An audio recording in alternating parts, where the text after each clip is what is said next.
Alright, we're good. Be like, Bussin' with the boys, hanging with the fellas, betting on a game. No woman's gonna tell us what to do, and I've been over here just drinking beer and making that noise. Baby, I'm hanging with the fellas, bussin' with the boys. Bro. there you go. Vibes are up. Vibes are up. Vibes are up. Vibes are up. Just like year 10, they throw different things at you. Every day. You just keep going forward. Ladies and gentlemen, today it is Monday, June 10th. When you're listening to this, it is probably 6:05 a.m. on Tuesday, June 11th. I want you to know something before I talk to you about the beautiful Chevy Silverado. Regardless of the outside noise and what you possibly hear out there on the bird, on the different social apps, on this bus, we are united, we are happy, we have our vibes up, and we know at the end of the day what this bus was built on didn't come from names. It came from two boys hanging out, getting on a mic, and having a small little dream behind a warehouse while we're stealing power from an RV company. One thing we never steal from. The Chevy Silverado. The Chevy Silverado, filled with grit, determination. This is a Chevy truck podcast, the greatest trucks ever built, and our good friends at Chevrolet have been a big part of the Bussin family and even our own personal lives. You guys know your boy rocks a ZR2. The Chevy Silverado, longtime partner, a truck with commanding and unstoppable grit, like I already said, legendary capability and dependability as well. Find out for yourself, like so many of the boys. Head to Chevy.com to check out the Chevy truck grit and build your own Silverado for do-it-yourself projects to road trips, off-road adventures, tailgates, whatever your thing is. It all starts with a Chevy truck. Obviously, we got to talk about the first things first. Let's talk about the weekend. Yeah, talk about the weekend. Well, I think we got to talk about the beer games. We talk about the beer games. We got to let everybody know. We got to keep everybody in the know. The beer games, championships of the world for Bussin with the boys is still happening. 100% still happening. Yes, it is still happening. June 25th. I'm hesitant to say the number because I've had some mess ups in my past. June 24th and 25th. The competition itself will take place June 25th. Yeah. And look, the boys are moving forward with it. We just got a call this morning. The Barstool, the crew, they're removing production support and resources for the boys for the beer games. Mm-hmm. But we, onward and upward. Right. We've been dealing with bad beats all year long. Yeah. All year long. 2024 has been us in the corner of the ring, taking some body shots. We put our gloves down a little bit. We take a couple on the chin. But guess what we're doing? Yeah. We're still fucking standing, Willie. Yes. We're Whatever it still standing takes, right the now. boys were still doing the beer games championships of the world. And I'm still stoked. Yeah. I say that so hesitantly, like I'm still fired up. Because what we started with at the beginning of this podcast is this. It's not about money. It's not about having cameras in our face 24/7. This brand has been built on the boys hanging out, getting after it, and having a place where everybody can come to turn off the stress from business or work or family, kids, uncles, nieces, nephews, sicknesses, all those things. You come hang out with us because we're having a good time. And no matter what, one of the core values of Bussin with the Boys is going to be have a good time. So Beer Games Championship of the World is what we thought it was going to be in February of this year. No, we shot for the stars. We shot for the stars. And you know what? For a moment, Shoot brother, for the stars, land in the moon, something like that. for a moment, we almost touched those stars because we had commit after commit. God, we I had know, guys come I in know. that said, we're down to do this. Yeah. We had truly Beer Olympics, Beer Games Championship of the World locked up March 10th. March 10th, The most planning we've ever done in our lives. And that I'm married. Yeah. And even for my wedding, I didn't plan this much. I kind of just was told where to go, Right. showed up, Right. had a couple of twisted teas and ripped it. Yeah. And so listen, is this what we thought it was going to be? No. But you have two choices, boys, when you're backed into a corner. You could sit there and pout, moan, cry, take a nap, lay in your bed, Point not the want to get up. finger. Order a bunch of ice cream and put it on your tummy and eat it until your stomach hurts more than your heart. You could do that. Or you could stand the fuck up, understand that at the end of the day, it's about the boys doing what the boys want and having a good time and bringing smiles and laughs to the viewer who chooses to sit with us every single week with our content. and constantly throw punches and waiting to knowing you're going to get that knockout shot soon. All you have to do is stay up, keep your cardio going, and keep throwing those bows. Pick up a beer and start chugging. That's all you got to do. Oh, you're sad because Travis Kelce dipped? Good. Pick up a beer and start chugging. Bert Kreischer said he's hard in Las Vegas, Nevada at the Aria during his event that he asked to go to, and now he's out. Good. Pick up a beer and start chugging. This thing is about the boys. It's about the I was going to do it like 5 more times. I was going to do them all. Well, where I would have gotten a little like you started rattling off all the details of Bert. I was like, oh no, Bert's gonna just feel sad for himself once again. I know, and Bert does feel bad. At the day, every individual person who has backed out, they have had their reasonings for it. And I think I was telling you this earlier because it's like frustrating, right? But I think what makes me so mad about it all is I know that I've been that guy before, and it's like now that I have we have more experience working with the athletes, the celebs of the world, and knowing how fickle we can be. I just think back at all the times that I've fucking done that to my boys or to my friends, and I hate myself for it because I know how much this has affected us when trying to put on this awesome event that we were just trying to build on from. You had the first year where it was just the O-linemen. They just want to have a beer Olympics. To last year, we had an amazing one.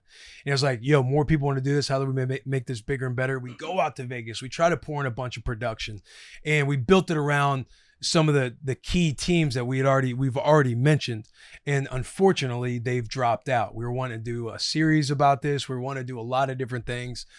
Jelly Roll was on the fence last week. It was, we've had a lot of different things. Barstool, the production support gets pulled, so it's Jelly. Like it doesn't matter if it gets all the way to us in your basement or the backyard, and we just have some cameras again. Like, we're going to push forward. We're going to lean into the storm, and we're fucking throwing the Beer Games Championships of the world.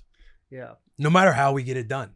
Are you boys ready? Hell yeah. It doesn't matter. Hey, we might have just our iPhone cameras, boys, and we'll edit this shit together. Hell yeah. Pick up a beer and start chugging. That's all you're going to do. Pick up a beer and start chugging. So, yeah, is it as good as it can be? No. Does it mean that it's over? Never.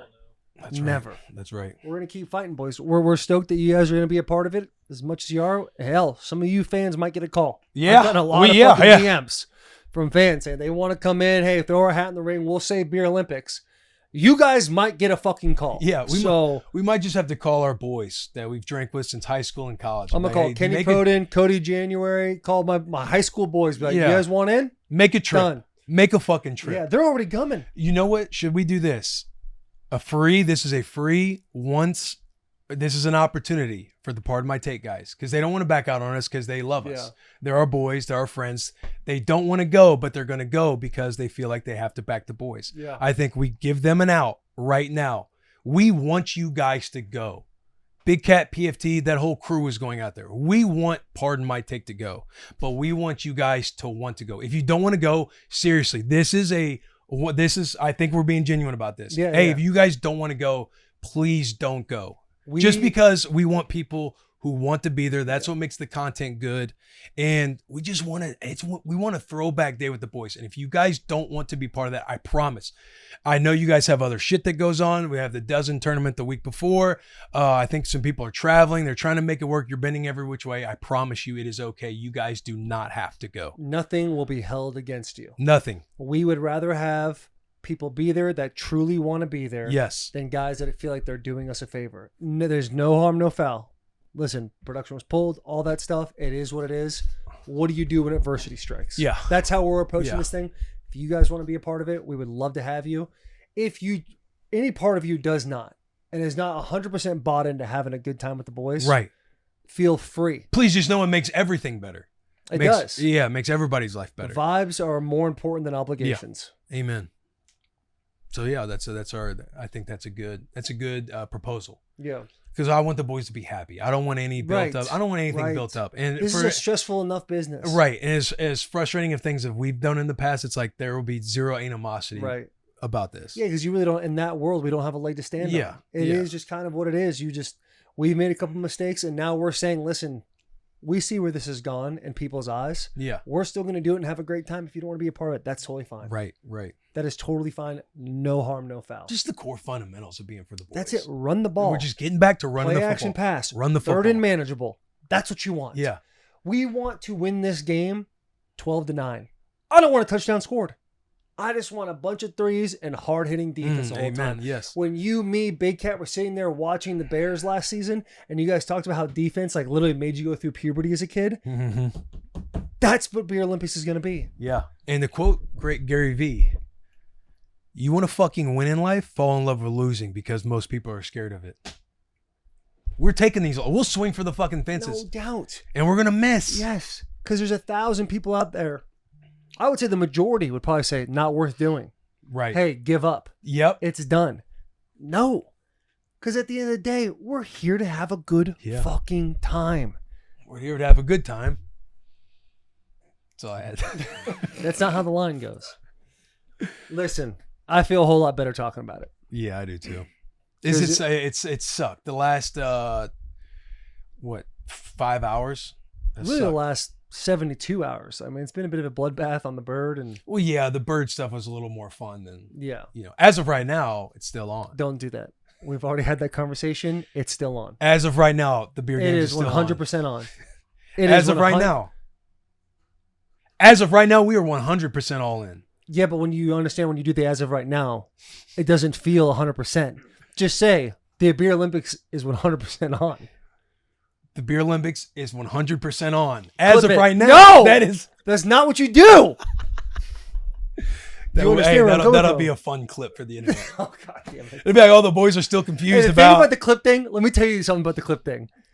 When you say that's a good clip, we're both thinking that's a good clip. I'm sure everybody but Mitch resonated with them. That'll be the clip we're gonna do right there. Yeah, but don't you like saying crazy it? shot, Like let the tier ones know, just like, hey, that's gonna be a fun clip to have fun with. Yeah, but they'll know when they see the clip. They go, "Oh, that's a fun clip." Yeah. Well, they'll know even more if anybody gets a little confused because there's people like, you don't know who to believe anymore. Hey, Mitch is so mad at me for that comment. It was a joke, Mitch.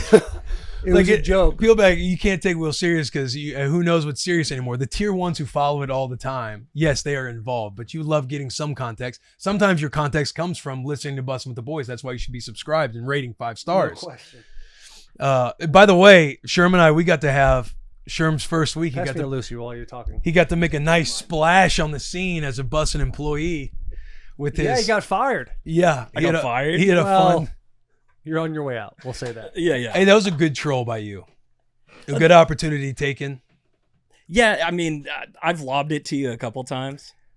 That one hit. Sometimes I see your trolls and I'm like, look, Sherm, I'm not going to play into this. I'm not going to talk about how I'm going to paralyze some father for his daughter running 2 miles, like meeting me in the A gap all the time. But yeah, you had a great troll. I think I talked about Laundry Day, which I did, by the way. And it's set up for me to look like just an insane boss figure to you. Oh, yeah. By telling you to stay in your lane. And people were outraged way more than I thought people just understood that we're always usually having a good time on the internet. But no, people had some comments like, oh, this is the Dave Portnoy effect. This is management trickling down. Everything's falling apart. Will's finally losing it. He's imploding. He's shitting on his employees who haven't even been there for a day. You might have to stay away from the comments. Do what? You might have to stay away from the comments. You gotta keep up so you know what the next move is. That's what led me to do the link with the soft helmet. Like, go hit this link to apply. We're letting him go. Immediately we're looking for somebody new. Hit this link. The link goes to a soft helmet that you can purchase. Well, the best part too, I'm so new that family members were legitimately texting me and were like, "What's going on? Is everything okay?" I had a couple guys be like, "Hey, did he really ask that to you?" I'm just like, I mean, it's all a joke anyway. Well, tell him about my text the night before. Oh, let's read it. Not gonna lie, it got me too. That did? Oh yeah. I was like, no, sure. It was when I texted you. Oh, and you thought Will was serious? I mean, there's a lot going on. Oh yeah, that'd have been that. I would have legitimately had to call Will and be like, "What are you all right?" I would have gone to his house if he truly fired Sherm for that. We've been texting a little bit, Sherm. We have. Remind me. It was when I was like, oh gosh, it was Saturday night, and I was like, "Hey, is everything okay? Like, how'd the talk with Taylor go?" Oh yeah, he said, "Are we actually on life support for beer games, or is this a bit?" I was like, "Did you not listen to the voice text in the group chat yesterday?" And he goes, "I did. I completely forgot. I'm back in. Please invite Angel Reese." Which I think would be a great invite. Mix it up a little bit. I don't know who that is. Angel Reese. Yeah. Yeah, LSU girl. Caitlin Clark's like rival. Oh shit. That's a girl that said I'm moving. I'm getting people here too. Yes. Yeah. All right, yeah, cool. Yeah, I remember her. Yeah. I legit, when you said that name, I thought it was a porn star. Right? No, that's fair. I mean, that's yeah, fair. Yeah, that. It's not like No you're, disrespect it's not like to you're Angel sitting, Reese, yeah, but yeah, like, yeah. You're not sitting here expected to know about like the WNBA and women's basketball. Yeah, for sure. It is the hot new thing. The Which is wild that Caitlin Clark's not a part of the Olympics, saying right? I didn't know that Crazy. there was a. It's ridiculous. RG3 actually had a good tweet about that. How it's like, how much it helps women's basketball in the Olympics, and the only person it hurts by going to the Olympics, by Caitlin Clark going to the Olympics, is Caitlin Clark, because she's not with her team and all that. Right. Which is, And the only benefit you get out of it for not having it, the one person who is benefiting is Caitlin, because everybody's being as loud as they are about it. yeah, that is wild. She is really taking that sport by storm. Right She now. really is, man. Crushing it. It's like I follow it just because it's on. I only follow it on the timeline because it's so talked about. It's not like I'm watching the games or anything else. It kind of makes me want to watch the games because of how outraged people seem to be about all the. What are we looking at? They woke a monster. Yeah. You right? Hold on. But I guess the way everybody's been towards Caitlin Clark, like the way she's getting fouled, her not getting invited to the Olympics, like it is a conversation. And shout out women's basketball getting that type of media hype, because this is kind of what you need. Big time. Yeah, you Big need time like for the sport. You need controversial, like racial topics that get talked about, like hating on somebody, the rivalries between herself and Angel Reese and whoever the gal is that she fouled and was like, I'm not commenting on Caitlin Clark. Like I do not consume the sport, but it's like as a viewer, it makes me more inclined because it's entertaining. Yeah. It's like that WWE storyline writing. That is exactly. That's just like, why is this such a big deal? And then you kind of get intrigued, like, oh, apparently this Caitlin Clark girl or the WNBA, this is happening tonight. Let's see how they do. Or it's like people who want to see the WNBA or the Olympics team fail now because they didn't get Caitlin Clark, because I'm sure there are those people out there. They're going to be wanting to kind of tune in. Let's see how they do without Caitlin Clark. And it's going to be like, Dad, this is your first time watching women's basketball. Why do you care so much? Yeah. You know what I mean? No, this So is it, like, a perfect drives storm. all It's that, a yeah. perfect storm because it is all over my timeline anytime I go on. Yeah. I'm not seeking it out. It's literally just there Yeah. for me to consume. Yeah. It's solid. Good stuff, man. Should we do what do we have before our shout out? No free shout. Oh, the boy D Wall. He retired over the weekend. Yeah. He was kind of That's your guy. Yeah, that's my boy. He was kind of alluding to the fact that I think the Giants were anticipating him retiring and they were going to get a decision before minicamp, which they did. It's definitely like, it's like, you sit back, you see football players, you're like, that's one of the best tight ends. Why are you retiring? Like, Right. yeah, you got injured a little bit last year, but I'm sure you're feeling fresh. We only think about the athlete. Like, why aren't you out there performing? But he seemed like he's found a passion for music. And it seems like his fire is just not there to play anymore, which is like, I mean, you know how it is. Once you get on the other side of wanting to go 24/7, be about the fucking football life, Yeah. you have to be all in when you're doing it. If that's taking from you and you have something else that you're into and want to do, it's like, you don't need to fucking continue to do it just because it makes a shitload more money. He's made a lot of money. Yeah, and from his side too, it's like, what else does he have to prove? Right. Like, he had all the adversity he did early in his career, had to go in and out of rehabs, all that type of stuff, and then comes out the other side, becomes a top 3 tight end in the league. Right. Gets paid all over the place, truly rewrites his story from a rock bottom situation, and is now found, like you said, found a passion in music. Yeah. Able to kind of go, that just be on the other side, but as a fan viewing it, you're like, bro, come on, stay forever. Yeah. Like, why? Oh, you're Yeah. going to go do this? Because the crazy thing is, once you're actually out, you're like, man, I was stressed about shit that I had no business being stressed about. Right. And it's Yeah. just, it's crazy how you're able to zoom out and all that. And he gave a good perspective in his video too. He's like, from where I was at, like, he could have died, should have died, right? He was OD. Right. He was found in his car. And he's like, the fact that the NFL, Baltimore still took a shot on me. The Raiders took a shot on me. Giants have taken a shot on me. Like, the fact that I've kind of came out through all that, it's given me so much. So he seems to have like a good perspective. I just hope the boy feels good about his decision. And it's like, enjoy the other side, bro. Because there's a lot of green grass on the other side. Like, once you fully, remove the identity of like wanting to be an NFL player, because we all have that forever. As long as he feels fulfilled, which Right. it sounds like he did in that little video he made. But it's like, yeah, dude, if you're completely happy with the way things went and you're able to be like, I'm good turning this chapter, if you can check those boxes, the next phase of life is awesome. Yeah, 100%. It's all time. Live show tomorrow. Yeah, we probably should have talked about that earlier, actually, boys. Tomorrow, Yeah. Zanies, Nashville, Tennessee. Tomorrow being Wednesday, June 12th. Yes. So this is it's gonna be a good time, man. Interactive show. We hang out. Sold out. If you We're packing the house. Hey, packing the house. All the tier ones, local Nashville. It's time. going to be fucking awesome. and if you just enjoy the show, like if you're expecting a couple comedians to get up there, woof, you're gonna have a tough hour. But if you enjoy the show and you enjoy hanging out, chilling with the boys, giving your own tier talk, maybe your own twisted question, those types of things. Well, we're doing trivia again. Probably Do some it's a trivia. glorified as well. podcast. We're just hanging out. having a good time, and it's interactive. I might walk around with 2 microphones and just rapid fire question answers. You ask a question, first thing comes to your head. We might just do random shit. Just crowd work. Yeah, whatever we want, and it's gonna be a good time. Pick up a beer and start chugging. No question. The new mantra. Yeah. Bussin' So we'll with the see you boys. guys tomorrow. Live show, June 12th, as of right now. As of right now. No, God, you made me say it too. Just repeated the last thing you said like a mindless sheep. No. As That of right is- now, this episode's still dropping at 6 in the morning. Listen, it's dropping at 6 in the morning, right, Mitch? Right. Boom, done, 100%. As of The right Olympics, now, June 25th, location TBD. 100% happening. as of right now. Don't. As of right now, if you're not subscribed to Bussin' with the Boys, make sure you take a moment to subscribe. It's great. DraftKings.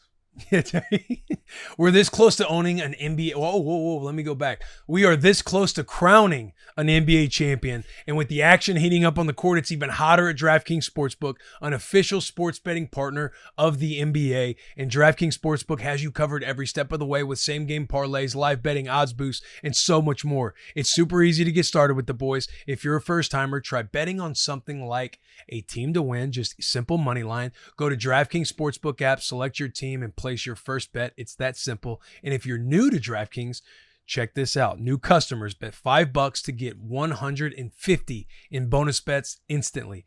Download the DraftKings Sportsbook app now and use code BUS. That's BUS for new customers to get $150 in bonus bets when you just bet $5. Only on DraftKings. The crown is yours. What's your take on the Celtics, man? Got some good boys out there, man. They're doing well. They're doing Seems well. like they're going to coast into maybe a sweep in the finals. I haven't watched a minute of it. I saw Yeah, Dave hit a how's Larry parlay. Bird Dave doing? hit a 4-legger on the Celtics. Is last Paul night. Pierce still on the Celtics? Yep. The truth. And Kyrie. And Kyrie. There we go. Come on, man. Yeah. Well, Kyrie's on the other team. But they're playing each Yeah. other. They're Yeah. both in the court at the same time. And is Jovic? He's Jokic. Jokic. Jokic, right? He plays for the Nuggets. Isn't there a V in there? He's Djokovic? That's tennis. Oh, I thought the dude who had all Thank the Jokic had all the ice on him. He's not playing. Like he's just not. Are you thinking of Doncic? Yeah. Who the big white motherfucker that had the ice? Porzingis? The guy that had all the ice wrapped on him, and you're like, this is me after a game. that's Doncic. Luca. That's Yeah, Luka. Luca. What's his last name? Luka Doncic. Doncic. That's Yeah, what I was I trying like to that. say. That's My how you fault. pronounce it? Yeah, I thought you meant like ice, like a necklace. I did too. Huh? I was like, I was like Kirk. My fault. Yeah, my It's fault. Doncic, right? Yeah, Doncic. Yeah, Dunkik. Doncic. Luca. Yeah. What's his deal? He's still in. yeah. He's He's getting got to win. destroyed. He needs to The win. boy missed walking couple- like missed he couple ain't all bad right. free throws Rocking them last sevens. night. Got them bad Hey, he's knees. walking like your boy getting up out of a chair. Like his After a back softball apparently is game? fucked up. Who He's knows? the definition of a bad body baller. Yeah, but Hell but I'm saying the way he's walking, you can tell he's hurt. Well, he's the entire team right now. I mean, the boy's putting up numbies. The Gotta respect that. He's going there. The boy's putting up numbies. He really is. He had a triple-double last night. Yeah, he's going off, right? That's good. He's fighting his ass off out As there. you want, dude. Dunkik is getting after it, man. And I don't care. You know what, dude? What's the score of the thing right now? 3-0? 2-0. 2-0? He's about to get swept. Mavs in 7. There you go. I got There you Dunkik, go. man. I got Dunkik Remember coming that. heavy. 4th of July merch. It's out there. Hey, by the way, to all the dads out there watching, happy Father's Day this week. Big weekend for the fathers. Big Is it weekend for this the weekend? dads. Yeah, it is, right? Yeah, it's coming Yeah. out. It's this Sunday. Oh, we got that pot on Sunday. Yeah. As of right now. As of right now. Yeah. Damn it, Sherman. As that actually does play. As of right now, we do have a pod on Sunday. Yeah, as of right now. I'm fully on board with that comment. And a pod as of Friday, or Prod Friday. As of right now. As of right now. That afternoon. Yeah. If they both happen, that'd be solid. Yeah, yeah. As of right now, though, they're still happening. Yep. Yeah. Yeah. Father's Day, guys. Have a good one. Yeah. There's kind of two ways to go about Father's Day. You basically fuck off for the entire day. I know. And you're like, listen, I'm going to take a day all to myself. I'm going to get better at NCAA 14 and get ready for the game to come out. Or let's go to the zoo. Let me take the kids. I feel like it's like two dramatic things. So I think this is what my approach is going to be. I've thought about this a little bit. All right. On Sunday, be ready for Father's Day. Like, hey, let's do the family stuff. Like, let's be together. But I want my treat to be when College Football 25 comes out. I need a full day of just immersing myself in the video game. Oh, you're trying to roll back your numbers. I'm trying to roll it back. Yeah, you want to roll it by back. buying in heavy. You're taking it out now. Yeah. And you're going to roll it back. Yeah. All right. I think that's the move I'm going to try to go Comes with out in this 5 year. weeks, yeah? Yeah. That's a long wait for a rollback because a Father's Day is a good shit to have. You keep that thing in your back pocket anytime you pull that thing out. It's nice. Yeah. So that's your plan? That's what I'm thinking about doing. As of right now, that's my plan. Let's say College Football 25 is off the table. Like, that doesn't even exist. It's not coming out. How would you approach this Father's Day as William Earl Compton III? Gotta do a coffee shop. Okay. Alone? No, I'm good Bring with the the fam. Yeah, I'm good with the fam. All right. But whether I have something set up, I'm gonna need my hours of solitude. You want a good... Like if I'm like, hey, I want to go. You want work, a half day. Like, hey, I want right there. You We want go. an I early want a half morning, day. 12:01 Early hits, morning, hit my guys? favorite things. Yeah. Yes, Chris Angel, you're out of there. Yeah. Like it's like, hey, I'm gonna go watch Planet of the Apes.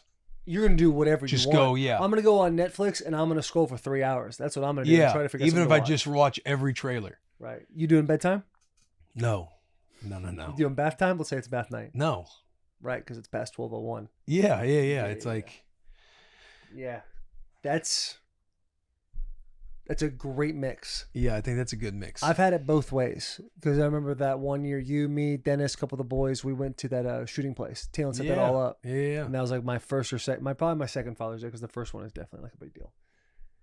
And then I've done it before too. It's like, no, honey, just a normal day. I want to be around the family. But I like the half and half. I like that move. Yeah. Might have to. Game of Risk? Exactly. 2 p.m. Game of Risk this Sunday. Ooh, I like that idea. You do? I do. I think all the boys could pull that off. Probably. I think it depends on our guest potentially. Because as of right now, we're doing a podcast. As of right now, it's happening.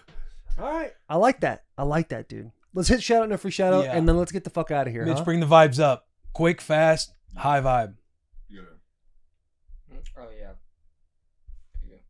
Pull out that Duke Cannon stuff. Right there. Shout out, no free shout out is presented by Duke Cannon. All right, boys. Do you have a top shelf dad? Maybe you are a top shelf dad, and it's time to make that list. Point is, Father's Day is coming up, and you need to take care of the old man. Duke Cannon is the answer. Help the dad in your life shower responsibly this Father's Day with Duke Cannon's Buffalo Trace bourbon products. Top shelf dads deserve top shelf gifts. Now, is that the bourbon? Buffalo Trace. I don't think we have the new stuff yet. You don't have the new one yet, because I'm a sandalwood guy. What is that one? Anytime they have sandalwood in Big the American ingredients out bourbon there. soap. Because I heard that the Buffalo Trace, and I'm like, yo, I cannot wait to put that on my body. Check out Duke Cannon's Father Day gifts on DukeCannon.com for a limited time. Online purchases will come with a free Big American bourbon soap, and as always, use code TIER1. That's TIER1 on DukeCannon.com for 15% off your first order, or head over to your local Walmart or Target and browse the selection. Now let's do shout out and free shout out. Mitch, quick, fast to the points. Taking notes. My shout out and free shout out this weekend. I had a little kickback at my house this weekend. I had G came by, Sherm came by, Coop came by. I hit up Jack, but he was busy. He was doing something else. Took the wind before out of us there, huh, Jack? before everybody came over, me and two of my other roommates, we went and hit a workout. I also saw G there. which was wild. I took a toozy, popped out of the bathroom, and then there he was. But my shout out, no free shout out this week, goes to getting just a quick little workout on the weekend, like a Saturday morning, and then just kind of doing whatever you want the rest of the day, knowing and like feeling good. Like I got that workout in this morning. I can treat myself. I can do whatever. I can have an extra couple beers. I can eat extra shitty food. Like just it's in that just a little thing in your head. Like I deserve this today. Yeah, the excuses are like you're like, yeah, that's totally fine. Yeah, I worked out this morning. I'm fine. 15 minutes, I was out there. I was there for an hour. Hit the Stairmaster. I was just saying. Buys and tries. Yeah. A couple things. One, love the shout out. Two, love the use of kickback. That's really good. And three, you had a kickback and didn't text me or Will? I mean, I don't care. I don't think Will. I don't know if Will would have responded. But yeah, well, I would have responded. I would have had fun with it. we'd be like, no. I would have been grinning and be like, how can I respond to him? Oh yeah, Coop showed up with no sleeves. Coop showed up straight from the gym, had his pump shirt on. That sleeper build was out in full effect, and some of my friends were like, yo, who's shit. Who's big man over here? I'm like, oh, that's Coop. Big man. I have the photo. I can airdrop it. He's the one that I took. I got one where he's doing a middle with her. Jack, what you got, bro? While this photo's pulling up, my shout out goes to AAA. If you have a AAA membership, Yes, sir. you don't ever think you need Used a AAA membership until you desperately need one. I found out the axle on my car snapped this weekend, and I about got thrown off the road in my car. It was one of the scariest moments I've had driving a vehicle. I was just going normal, about 35 miles an hour, and then out of nowhere, it was like someone had taken the wheel and shoved it right in, and I just like lost. So I had to get my car towed, but thank God that AAA membership I have. This good old boy got out to my house in like 40 minutes, put it up on there, got it towed out. It was just, it alleviated a lot of stress because I was like, I don't know how or if my car will survive because I drive an 04 4Runner. It is on its way out. It's 280,000 miles. So he took good care of it. He was there in like 30 minutes, which that's kind of like the scary thing with AAA. You never know if it's going to take like 3 hours. And luckily I was at my house. I was able to get my car back there. But yeah, shout out to AAA and the good people who are just cruising around waiting for someone who needs a little bit of help. Thank you. Nice, Bob. Sure. He said thank you. Yeah, he did. It's actually kind of wild. Mine's in the same vein. Really? Yeah, tow companies. Shout out, no free shout out, tow companies. Usually the villain. Most people hate tow companies. You get towed, you're pissed off, you're paying like $400. But when you need the tow company for your benefit, it's the best thing ever. Abandoned vehicle parked on the street in front of our house, but a little bit is in our yard. So we have the right to call in the tow company for them to come pull it. So gave them a call. They were there in like 30 minutes. It was awesome. Abandoned car, gone. All right. Jeezy. My shout out, no free shout out, is going to go to 3 guys that play in the PLL that rocked our merch this weekend, all over ESPN, all over their platforms. They even tagged us. Josh Byrne, Jeff Teat, Jules Hindenburg. Appreciate you guys. Season just started. Tune in. Yeah, shout out those guys. Shout out the Lax Bros, Let's dude. fucking That's awesome. Always the best partiers at Michigan. You want to go? Sure. Shout out, no free shout out. The smell of bacon. No, yeah, that's solid. Yeah, That's a good one. everyone knows. Mhm. Everyone knows that smell. Right. When whether you're coming fresh in the house and it just hits you in the mouth, you're waking up to it, or you're creating it yourself. With You the know, smell that of morning bacon. wake up to, you smell pancakes and bacon. Wake up as a kid, Yeah, you knew it was gonna be a great day. you knew what time. Probably it gonna was, hit the bro. pool that day Yeah. too. Had to hit the pool after And that. the sun always seems to be shining when the smell of bacon's You're happening. not gonna have bacon on a cloudy day. Yeah. You want to, but as soon as you put the bacon on the pan, clouds part. Yeah. It's no big deal.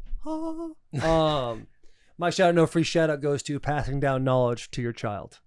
This weekend, my daughter was showing me things, and she was like, for whatever reason, drawing S's, like as Nice. funny as she could. So I put her on game. I put her on the middle school S. The 3 lines up, 3 lines down, diagonal, connect it, couple of V's. Showed it to her one time, she hit it. I thought to myself, Do that again. Took a little video of it. Legacy. It was a proud ass little moment because that is every kid ever had that on their binder or some sort of notepad at some point in their life. Yeah. And anytime you see it, you're kind of just like, oh shit. Like as you get older too, because you don't see it as much as you did. And you see people decorating around it too. Yeah. You're like, oh, can I add that to my Yo, bag? you can do that. Yeah. And there's one guy that comes out of nowhere, does like the curved version. Yeah. You're like, all right, that's dope. But then you always come back to Old Faithful. Yep. So the Skid S, that's what I'll call it. I'm a big fan of the Skid S. And my daughter now knows it. And she's drawn it fucking everywhere now. That's Yeah. what it's for. She's about to. The cool S. The cool S? That's what Wikipedia calls it, is the cool S. Oh, okay. I Nice. mean, that's working title. As of right now, that's the name of the that's the name of the S. And as of right now, I think we're going to be transitioning into the Randall Cobb episode, which you guys are going to fucking love. Yeah. This is a good old. I mean, this is. We say it every week. This is a good old fashioned locker It room makes podcast. I did feel kind of warm, like butterflies in my stomach as we were going. Yeah. Because it's been a stressful morning. But then Yeah. once you realize you're always going to be all right, Always going to be all right. you get on the bus, you have a good time. Doesn't matter if we're back in the gravel parking lot with a generator, bro. Fuck it, dude. And a phone for a hotspot, Wi-Fi. No question. We're going to be all right. Always going to be all right. Keep moving We forward. even saw PP last week, one of our old producers. We did. Yes. Great hug. PP. PP. He was one of the two producers, the first OG, like Yeah. number ones. Yep. The day ones. The actual Yeah. day oneers. Cardboard films. But yeah. We're back. We're fine. We're We're fucking- fine, we never bro. Just left, bring it dude. in. You fucking bring it in. Yeah. Hey, Don't look at the scoreboard. We're talking about pride here, this is boys. why we prepared. Did I tell you that shit was going to hit the fan? Yes. Yeah. Now don't be fucking surprised. Right. How are you surprised when I already told you this was going to happen? That's what life, that's Yes. happens in life. Listen, let's get to the episode. But before we do, let's talk about sport clips. Your hair may grow fast, but after going to sport clips haircuts, you'll wish it grew even faster. That's because Sport Clips is the best seats in men hair, and that may or may not be because it happened to be right in front of TVs playing sports all day long. We know watching sports while getting your haircut sure beats watching a reflection while getting a haircut, which is why Sport Clips, at Sport Clips, every day is clippers and curveballs, high tops and Hail Marys, and even waves and wickets, if you're into that sort of thing.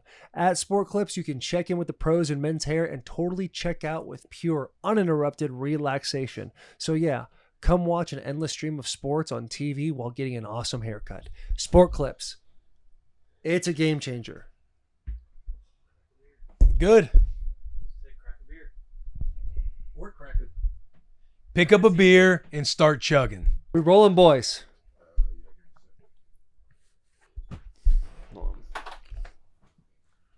How are the kids? How many you have? 4? 3. All boys, right? Just had our third, all boys. Congratulations to you too, Thank by you. the way, man. Thank you. I Yeah. appreciate that. I know that's 2 girls. tough look for you. Tough look for Damn, you. man. That is. We literally had a 20-minute conversation this morning. It was like 6 a.m. And he walked in. I just gave him a big hug. I said, brother, I'm so sorry. Man. I'm hurting for you. And the thing that sucks too is he's so disappointed about what I have. I have Yeah. only 2 girls. Yeah. And it is great. Hey, but they'll take care of you the rest of your life, though. You think so? My boys, is what you hope for. Oh, come on, man. They're gone immediately. You think so? I think my Yes. 3-year-old's going to do the same thing as a boy would. She's Yeah. going to dip at like 16, 17. Yeah, they're gone. She's so independent. Things the boy would. Yeah. Willow? Yeah, because boys, people do say that. Like they'll take care of you and all that. The girls take care of you and the boys don't. But Yeah. I don't know, man. I know my oldest will. I think my oldest will never leave my house. She's gonna live in my basement. That's how she She gonna is. take over the guest house? Best friends. Yeah, maybe best friends forever. Her and my wife. But my little 3-year-old dude, she doesn't Yeah. anything she can do on her own. She's doing on her own. Yeah. Dresses herself every day. Will not let me dress her. That type of thing. How many? Gotcha. You said you have how many boys? How many 3. girls? So all boys. We 3 boys. And they're What's the sav- secret? they're- 5, they're 4, and savages, 8. too. Oh, so the secret, I got a good one for you. James Jones, right? He always told me he got 2 boys. He was like 2 to the left, 2 to the right, down the middle, and leave the drizzle. That's how you get boys. I mean, 2 to the left, 2 to the right, 2 down the middle, and leave the drizzle. leave the drizzle. Got to sit in there for a little bit. The only thing I understood there was down the middle and the drizzle part. What are we doing going to the left and right? Yeah. You And gotta I don't touch know if the I got walls. 6 pumps in there. Yeah, it's crazy. got 6 pumps I in. didn't even know you could take directions in there. Well, I thought it was like a straight ahead type of deal. Yeah. Is that how it works? Bro, I would. It's the boys. I mean, we were intentional about trying to get boys, like all the myths and everything you can. You got on Google search? Yeah, I was honestly surprised Yeah. Very surprised to see the pink. For just whatever reason, I felt like I was separated enough. Yeah. Little did I know I care as much as I do now, but I felt separated enough to where I'm like, if I get another one of Rue, like, Right. I mean, I'm winning. Right. I don't feel near as like gung ho about needing a boy the way I felt like I needed a boy the first one we had, because I was disappointed with Rue being a girl.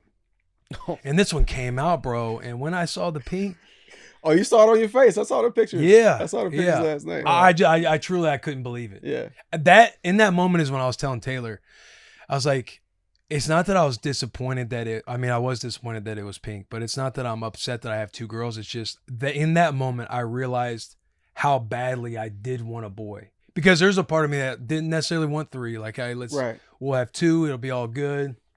If it's two girls, whatever. Would love to have a boy, would prefer a boy, but it's whatever. But when that moment happened, I think everything just like kicked in. My heart started racing before I saw, and I was like, we're gonna have to get after it immediately, because we have to. Right back to it. Irish twins. I need to have a boy.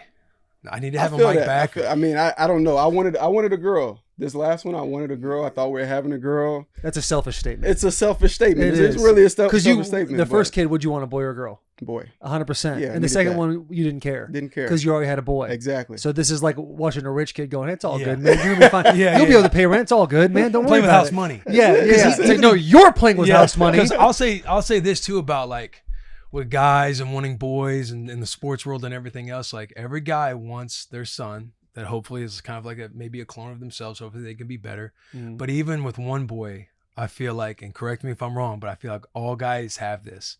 They even want a second one because it helps the percentages of like, okay, maybe I have the first one and I name him the fourth, but maybe he's not like what I was envisioning in my head. But that second boy, you got another shot. Like, oh, that's going to be the athlete. That's this, that's that. You have two shots versus. Exactly. My oldest, he was, I think, maybe 2. And we were back in Green Bay. He was in the house. I'm at practice. He trips over the carpet, busts his head on a wood table, cuts his head open. We got to go get stitches. Everything's all right. We get him taken care of. We're riding home. I tell my wife, man, we got a bad athlete. Oh, no. Got a bad athlete. I was a little worried. How do you handle the pain? Around. How do you handle the pain? I mean, he did all right. He did all right. I went back and watched the camera, watched the tape, see what happened, tripped over his own foot, busted his head open, led to stitches. He got his war wounds, though, and he's actually a pretty good athlete. Mm-hmm. Now he's playing with 7-year-olds as a 5-year-old in soccer. So, he's okay. Yeah, he's okay. He's good. But I was a little worried at that moment. I was like, okay, I got a little man child in my second who's, if you look at him, he's built stout. Like he's a sturdy kid. He's a sturdy kid. Yeah, if a gust of wind comes, he's gonna be all right. Exactly. He's definitely gonna be taller than me. He's probably gonna be a little stronger than me. He has the back muscles already as a 4-year-old, so I'm not too worried about him. But I definitely know I got an athlete in the first one now. As a father of a son, is the greatest badge of honor at this age he's 5, he's playing with 7-year-olds. Is that one of the greatest feelings in the world? That is, especially because I think in this day and age, everybody, especially in Nashville for some reason, everyone wants to hold their kids back so they can be older as seniors in high school. Mm-hmm. But like when I was a kid, I started school at 4.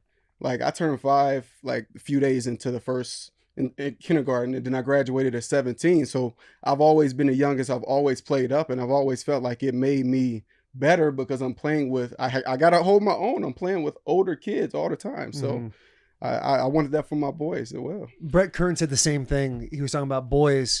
Girls you want to hold back because you want them to be like the oldest, the most mature in their class. Right. But with boys, as soon as you can possibly get them in.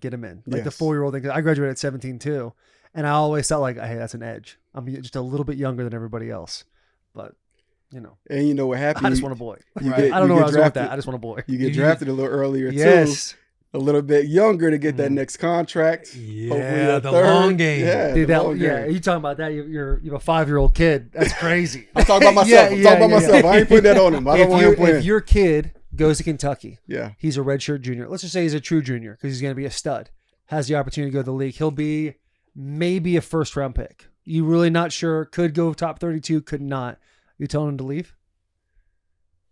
Yeah, probably so. Yeah, smart, Business smart. decision. Yeah, that's good. Yeah, You business can always go decision. back and get your degree. Always. That's what I did. I went back. So I graduated in 2015. So I went back 5 years after I was done and got my degree. So I was taking online classes every off season, and finally got my my diploma. What was that? 2015. Yeah. How many times have you used it? Not yet. Yeah. But I'm currently unemployed, so Fair enough. maybe Never too needing soon it to soon. start. Yeah. If your kids are good enough to get recruited at that kind of level, is there some bias and pressure to go to Kentucky?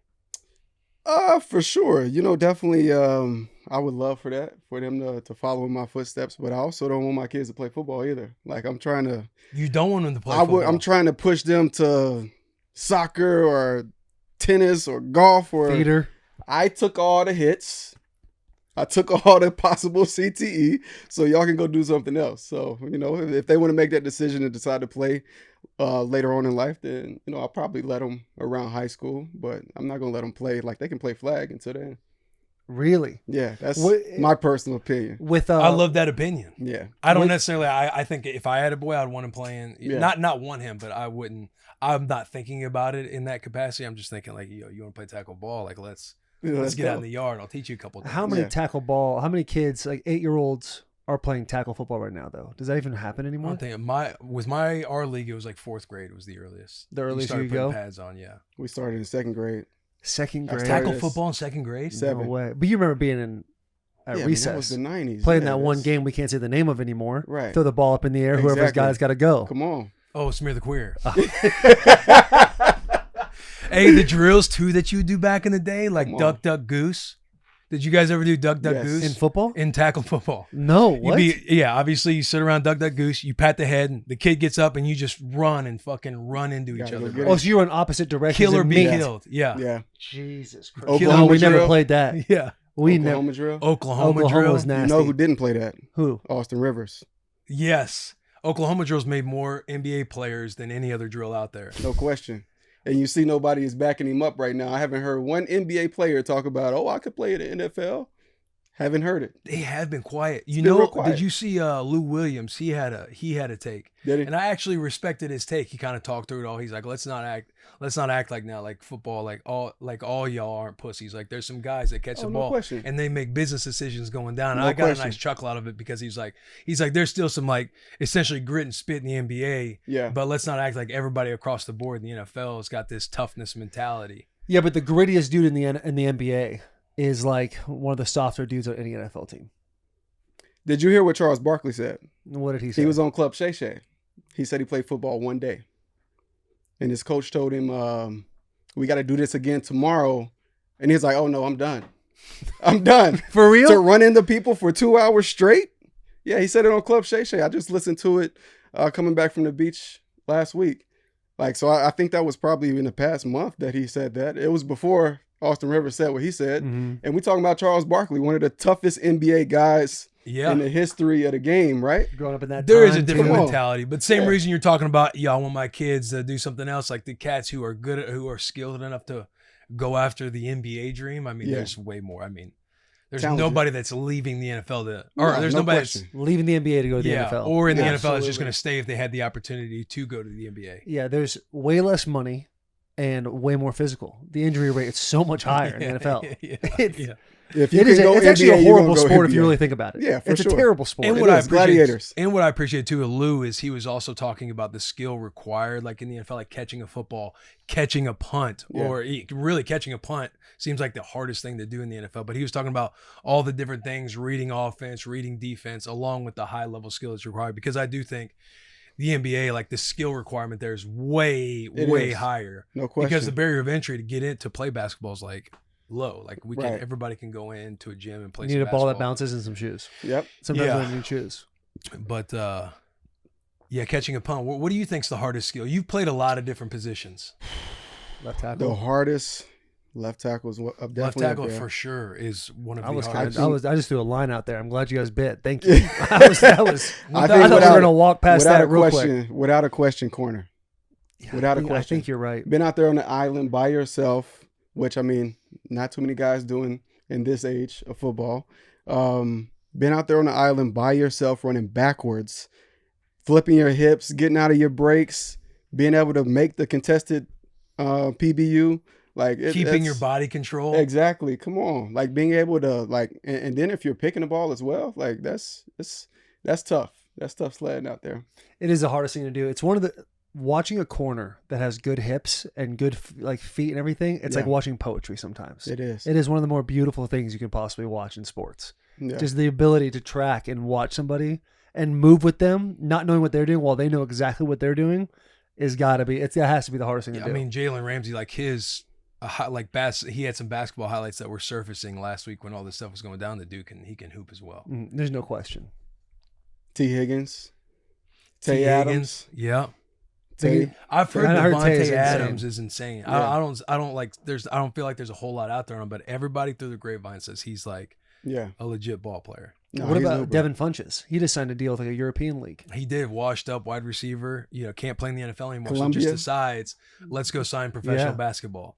Okay, that was a little nasty toward the Michigan guy, but yeah, you said it pretty strong. Washed up football player can't play in the league anymore. Brother, I'm washed up. We're all washed up. Well, that's the truth. Not all of us. I mean, are you washed up? It depends on who you ask. Or you get on X. You get on X. X is crazy. Come on, man. That's a It's the Wild Wild lawless West. world. A lawless world. How did you It do? is. How did you deal with that playing? I really don't. It doesn't really bother me. Yeah, but we've all sat there and fell victim to the search Yeah, bar for and putting sure. our name in it. No question. You see everything that's said. I think one thing that people think that I'm like 47 because like my first game in the league, like That's exactly what I was Yeah, talking you were about. like, I thought he was old Dude, as shit. when I'm I started 33. looking up your stuff, I was like, even being in the league, like I was like year 5, and I'm like, yo, Randall Cobb's still doing it. You're like a year older than me, but you've been making highlight plays since literally your first play as a rookie. That it just seems like you've been in the league for 20 years. I was 20 when that play happened. So like, That's crazy. you know what I mean? Like Yeah. I was so young coming in, and like even now, like whenever I talk to like these rookies and stuff, like they were in kindergarten, first grade when that game happened. Mm-hmm. So like, if you think about it from that perspective, they going through middle school, high school, college, and I'm still here. Like, I mean, I think that speaks for itself. Washed though, that I think that is it happens to everybody, right? Like maybe not everybody. I mean, Tom Brady was still doing it at 42. Yeah. Well, he'll You be know. washed at 45. Everyone gets washed. eventually. Everybody ages out of this league at some point. It's a matter of like when and how. I don't think anybody ever goes out on their own terms the way that they want to. But I'm kind of in that position now. Like, if I want to go out on my own terms, I can. Like, and I'll be happy. I haven't made any kind of decision, but also somebody's got to want you too, right? So, I'm just sitting back, relaxing, enjoying time with the family, chilling, taking vacations, living life. How does that dialogue work with your family though? Well, you're sitting there with your wife and you're like, this has been a part of your life forever. You've been doing this in second grade, you said, right? Right. Like if you walk away from this, you're essentially walking away from a piece of your identity. We all say it's like what we do, not who we are. But if you play for this long, it is part of who you are. No doubt. How does that dialogue look with your family and the calls coming or not coming in and just kind of making that transition? So my wife, she keeps asking me like, are you sure? Like, are you sure which way do you want to go? Like, how do you want to do this? And for me personally, I've moved my family. We've lived in 10 different places in the past 5 years. Like between, I was in Green Bay. We had an off-season home in LA. Then I went to Dallas. Then we went to Houston, back to Green Bay. We packed up everything and moved to Nashville. And like now Nashville's home base. We went to Jersey. We had multiple rentals in different places. My oldest is 5. He hasn't even started kindergarten yet, and he's been in 5 different schools. So like I see how much it weighs on them every time we move. And like, they not have my oldest son, both of my boys not having any stability. So being able to give them stability is huge for me at this point. And that's all that I really want, is to give them that opportunity. Like, I've lived out my dream. I don't think another year of football is going to change anything in my life. Like if I play, great. If I don't, great. Like I'm good. Like I've been able to financially take care of my family. I've been able to emotionally live out my dream. And to be honest with you, I'm kind of ready for that next phase of life to figure out what it is, whatever it may be. Like I love being around the game. I want to stay around the game in some capacity. I don't know what that'll be or how that'll come, but the way I look at it is it took me 20 years to get drafted into the NFL. So in another 20 years from now, I want to be solidified in whatever I'm doing in my post career. So I'm gonna go to the next phase of life with the same attitude that I did in this one. And whatever pathway I decide, I'm going to put 100% into it. I'm going to put all my work and time into it, and I'm going to get better at whatever it is. I know it's not going to happen immediately, but in 5 years, 10 years, I'll be where I know on the path that I'm trying to get to. With clearly you're not going to retire on Bussin' with the Boys. But if you had a crystal ball and there's a couple different scenarios that you would like, if that didn't go, if this scenario didn't happen, say in my brain, it was like, if this happened before the season, that'd be sick. If this happened right before the first week of the NFL, sick, missing training camp. If we're getting into the season, like, what are the different scenarios in your head if you had a crystal ball that would play out well for Randall Cobb? I would say, I think it would be disrespectful to the game, in my opinion, for me to go somewhere right now. I don't think that I'm in a position, like, I've been training, but I haven't been like NFL training. You know what I mean? And I don't want to disrespect the game in any way. So it would be disrespectful for me to go anywhere right now. I'm going to take my training up a level in July and train July, August. I think 2 months is plenty of time for me. I think we all figured that out during COVID, that you know what you need to get ready for a season. And I was able to do that in 2 months during the COVID time. I'm going to start training July, August, and we'll see what happens come September. You know, I already, me and my wife, we already booked a trip, the start of training camp. So for me, I'm like, that's out the picture. That's out the picture. Like, I personally don't feel like I need training camp. Right. You know, I'll be ready whenever that time comes. But yeah, I think the perfect scenario for me would just let the season play out, and, you know, maybe something happens mid-season and somebody need me, and I'll be ready. But I think there's only a few situations that I'd be interested in, and somewhere, you know, a few places that I've had some familiarity with, and like I know the coaching staff, I know the offense already, and it'd be something where I can jump in and be of support in whatever way that I could be. What about places you're not familiar with, like contenders? Would you be interested in like a Kansas City or a Buffalo? Or Vikings with a young JJ McCarthy? You know, one thing last year before I went to the Jets, it was like, man, I'm good. This is a storybook ending. I finished, me and Aaron walking off the field at Lambeau. I got to come back and finish my career where it all started. Like, if this is the end for me, I'm good. I'm content with it. And then, like, we got into the off season, and I had that itch, and it was like, no, I'm not done yet. But my one thing was, I don't want to go somewhere and play with a quarterback that's not established. I want to go into a situation that I know the guy that's throwing the ball can get it done. And, you know, lucky enough, the Jets was that opportunity for me. And, you know, it made sense. I already knew the offense, with it being Hackett's offense. I knew the quarterback, obviously, playing with him for a decade. I mean, why not, right? So it was a perfect situation, and it was fun. I mean, for the 4 plays we got together, it was fun. You mentioned the jump from Green Bay to the Jets. Yeah. Like, when you're making that jump, how much did Aaron play a part when he was talking to, like, the Jets higher ups? Did he say anything to them like, hey, this is my guy, we got to get this guy in I here? have no clue what he was saying to them, but, you know, he called me and was like, hey, like, would you be interested? And I'm like, yeah. Like, and I was like, but at the same time, like, I don't want to just come up there and be there to be there. Mm-hmm. Like, is it like something where, like, let me get in there and let me show what I can do? And, you know, that's exactly what the Jets did. They gave me an opportunity. You know, I was coming off of a surgery last year. I had a little bit of a bone spread that I had shaved off, and I rehabbed the entire off season.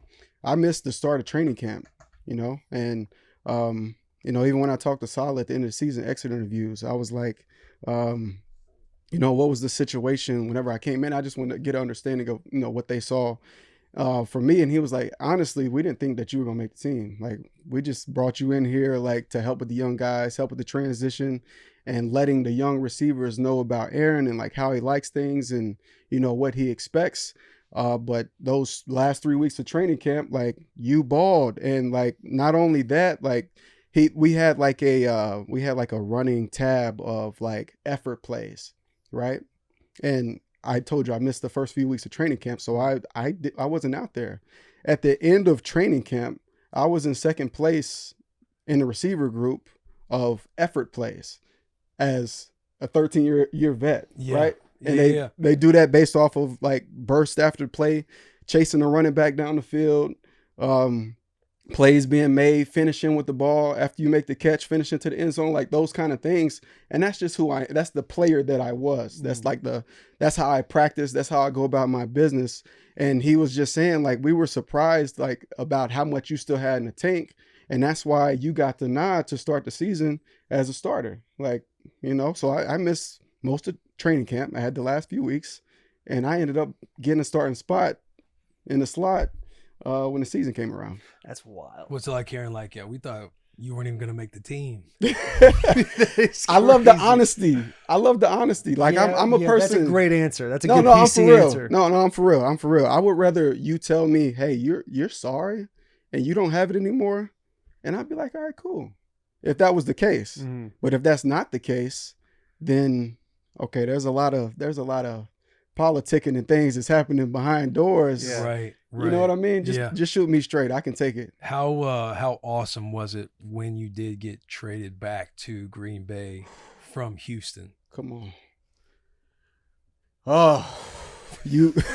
Let me tell you, it wasn't the Houston Texans of right now. No, it was not. And going back, the one thing I would never say that I made regrets in my career, but I will say that I wish that I would have thought a little bit more into it before I signed there with Houston. So I was in Green Bay for 8 years. I went to Dallas for a year, and then Garrett got fired. They hire Mike McCarthy, my head coach for my first 8 years of my career. Yeah. It's the perfect situation, right? Like, I'm already with the Cowboys. He gets hired. He's now the head coach. Everyone is coming to me hey, put a word in for me with McCarthy. Like, you know what I mean? I'm like, what, you think that I got pulled like that? Yeah. Right. So at his whenever they announce him as the head coach, I go to the presentation or whatever you would call it. Press conference. Mm-hmm. Yeah, I'm blanking, obviously. I go to the press conference, and we're leaving the press conference, and Jerry Jones puts his arm around me and is like, I know you're getting homesick down here. I had to bring somebody in for you. So, like, it was the perfect situation for me to go back to Dallas. And, like, in my mind, me and my wife had already found a house in Dallas. Mm-hmm. We were like, all right, let's wait till March. Let's see what happens. As soon as we sign this contract back with the Cowboys, we're going to be here. Like, we'll probably live in Dallas the rest of our life because we really enjoyed it. Like, it was great. Like, we had a great time down there. The guys were great, like playing with Dak and Zeke and those guys, like Zach Martin, great locker room. Now my guy is coming in, McCarthy, perfect situation. And I let my agent, well, it's not only my agent, they also offer me, a bag that I couldn't turn down. So what was the situation? No. What were the two options? It sounded like it was money. Because, he got a 4-year nice deal. It was from 3. Houston. Yeah. So Houston gave me 3 for 27, and Dallas were offering me 3 for 18. But the guaranteed money was the kicker. Like, Houston was offering me 18 guaranteed, and Dallas was offering me like 12 guaranteed. That's a big gap. You know what I mean? I was trying to tell my agent if they can get that to 15, like, I'll eat the 3. Like, in my mind, I always look at contracts like off the guaranteed money, like the APY, like that doesn't matter to me because I'm like, let me know what I'm going to get. It's like, a cool shiny number that makes you feel good about your ego. Yeah, right. It's an ego kicker for people whenever they start signing based off of APY. But I mean, I probably if they would have been able to get closer, I probably would have gone back to Dallas, but. I went to Houston, and it was a great situation. Like, they had been to the playoffs for the past 5 years. They had a stable, what I thought was a stable team, right? Like Deshaun Watson, the quarterback, coming off a great year. And people don't realize or remember, they were up 24-0 against Kansas City in that playoffs, and they just blew the lead, ended up losing that game. So in my mind, I'm like, this is a great situation. They got D-Hop. I can go and, work the slot beside him.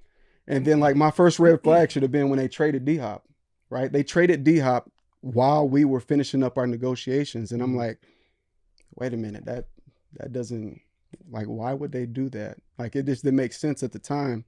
But obviously, Crazy trade too. Crazy like a trade. 4th round pick. Yeah. That was Fourth round nuts. pick and David Johnson coming back. God.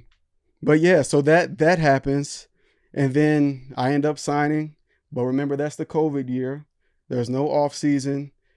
Bill O'Brien's calling me like, hey man, I don't know if we're gonna have a season this year. Like, I don't know when to tell you to come down here.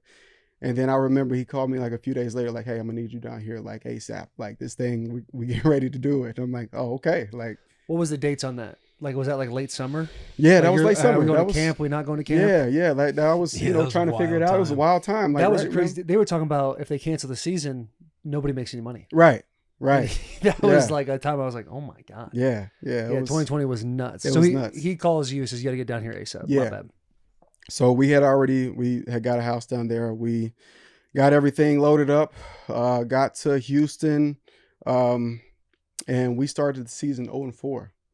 And they fire O'Brien.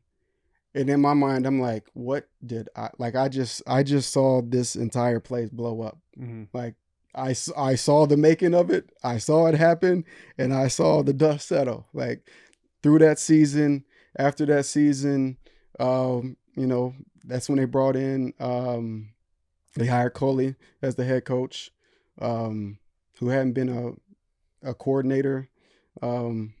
He coached 27 years in the league. Great guy. He's from the Nashville area too. Another Smyrna guy, Tennessee boy. So they hire him as the head coach. They bring in Caserio from the Patriots. And the first time I met Caserio, I knew he was like, he's the guy. Like, he's gonna fix this place. His first day, I remember, of the offseason that year, he had 27 transactions on day one of free agency. I was like, oh, he's getting ready to flip the roster, like completely flip it. And so I go through that offseason. Right before training camp, we are getting ready to go out for the conditioning test. And they come and grab me and bring me up to the office. Hey, you're getting traded back to Green Bay. And like, I just had the biggest smile on my face. Did you know this was kind of getting in the works behind closed doors, since you were so close with Aaron?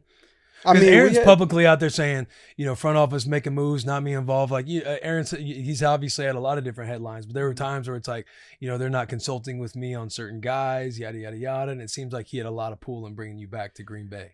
Yeah, I mean, me and him had talked about it. We had, like, obviously we had always, like, man, that's one of my closest friends. And, we had talked about it, like the hope to one day play again together, like whether it be in Green Bay or whether it's somewhere else. Like, we hope that we had that opportunity to play again together. And then, like, the trade goes down, and like, there it is. I'm going back home. Like, I got the opportunity to be back with my boys, Tay, D-Bach, all them. We up in Green Bay.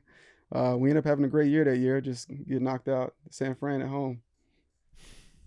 Crazy season. That is nuts, why man. did you hate Houston so much? What ultimately led you? Is it the stuff that was going on behind the scenes of it basically all unfolding and burning down to the ground? I feel like you were pretty public about it, right? Not like public as like a football player would be public about, like, I'm so happy to be out of there. I think you had a quote saying something like, how franchises are ran. Yeah, I mean, any business, right, is ran a certain way, and you don't know how that business ran until you get into it. Like, you were only in Tennessee your entire career, right? So all you can speak on is the Titans and how you saw things work with the Titans, right? you played for a few different teams. You can see All of them. all of them. You can see the inner workings of like what it takes to be a good organization or a bad one, like being part of winning teams and losing cultures and stuff like that. Right. So I was in Green Bay and I was in Dallas before I went to Houston. So you look at Green Bay and you look at Dallas. I know Dallas hasn't like won as much in the playoffs recently, but over the course of their, history as an organization, like they've had a lot of success, and there's a reason for that. Like they have a certain way of doing things. Green Bay has a certain way of doing things, and then when you go to Houston and you see the way that things are being done, and like you can't do anything about it, and you're just stuck in it. You're like, there's no outlet, like and on top of that, it's COVID. You can't go anywhere. You can't do anything. We're getting tested every single day. Like I think it was just a whirlwind of like bad. And it was a shitty place. Like it just was. It was a city, like, especially when you're losing too. Like you start off 0-4, you end up going 4-12 on the season. It's like nothing is fun about losing, There's right? nothing fun about 0-4, coach gets fired. It's CYA season, cover your ass season. Yeah, exactly. Everyone's like officially no longer playing for the team. You're now Exactly. playing the name on the You're back like, of the oh, no, jersey. that was You on can see him. that from the coaching. You can see that, you can see it from all the different angles. And there's like one or two guys that are trying to keep the team together, and they know they have no luck Exactly. with any of the dudes. Right. Like there's no shot you're going to keep this team together. Exactly. Make that early, first quarter of the season, firing a coach, fire alarm's going off. It's a long season after that. Yes. But it is what it is. And, I understood the situation, and I put myself in that situation. Like I decided, right? And that off season came around, and like, I was honestly at that point, I was contemplating retirement, because I was like, I don't know if I want to play. Like if I got to go through this again, Really? you know what I mean? But, Yeah. but that's part of it. And, luckily I was able to get traded back to Green Bay and go back home. That place is special to me. It always will be special to me. So that was the homecoming for me. Mm. You talk about how well run the Packers and the Cowboys are, which everybody who's like has a pulse in the league understand those are two great franchises. What was Houston lacking at that time compared to the other two? Well, I think direction. Bill O'Brien was not only the head coach, he was the GM as well, right? Yeah. So now you lost your head coach and your GM. Now who's running things, right? Right. Like, and it was a crazy situation with a guy that they had put in place there, who had kind of went from being a team chaplain to the interim GM, which is wild. Jesus, take the wheel. Man. That's a song It about is that. wild. Just let God handle it. Yeah, which is a wild situation, and like just to see all of that happening, and to understand what it should look like, and to be in a situation where it's going the way that it's going, that was a dark time. How difficult is it to be in that locker room and not essentially talk shit and be like, listen, boys, out there, for those of you boys that have just been in Houston the whole time, there's greener pastures out there, I promise. Yeah. Where it's like, hey, you're on the last year of your deal, get out. Get out. Do whatever you can to get the fuck out of here. Yeah, Green yeah. Bay, Dallas. I know those two Yeah. are good. Stop talking else. I don't know. Stop talking about There's getting 29 others you re-signed can pick here. from right Yeah. now. Yeah. No, it was crazy. It was a crazy time for sure. Dude, talk to me about. It's the good. second time I've cut you off, but Bill O'Brien. Now playing for Tennessee for my whole career, I'll tell you right now, I was not a fan of Bill O'Brien. Yeah. How was he when you were with him in the building? Fair enough. We can move on. Yes, sir. Next question, please. Next I question, got you. please. Damn that bad.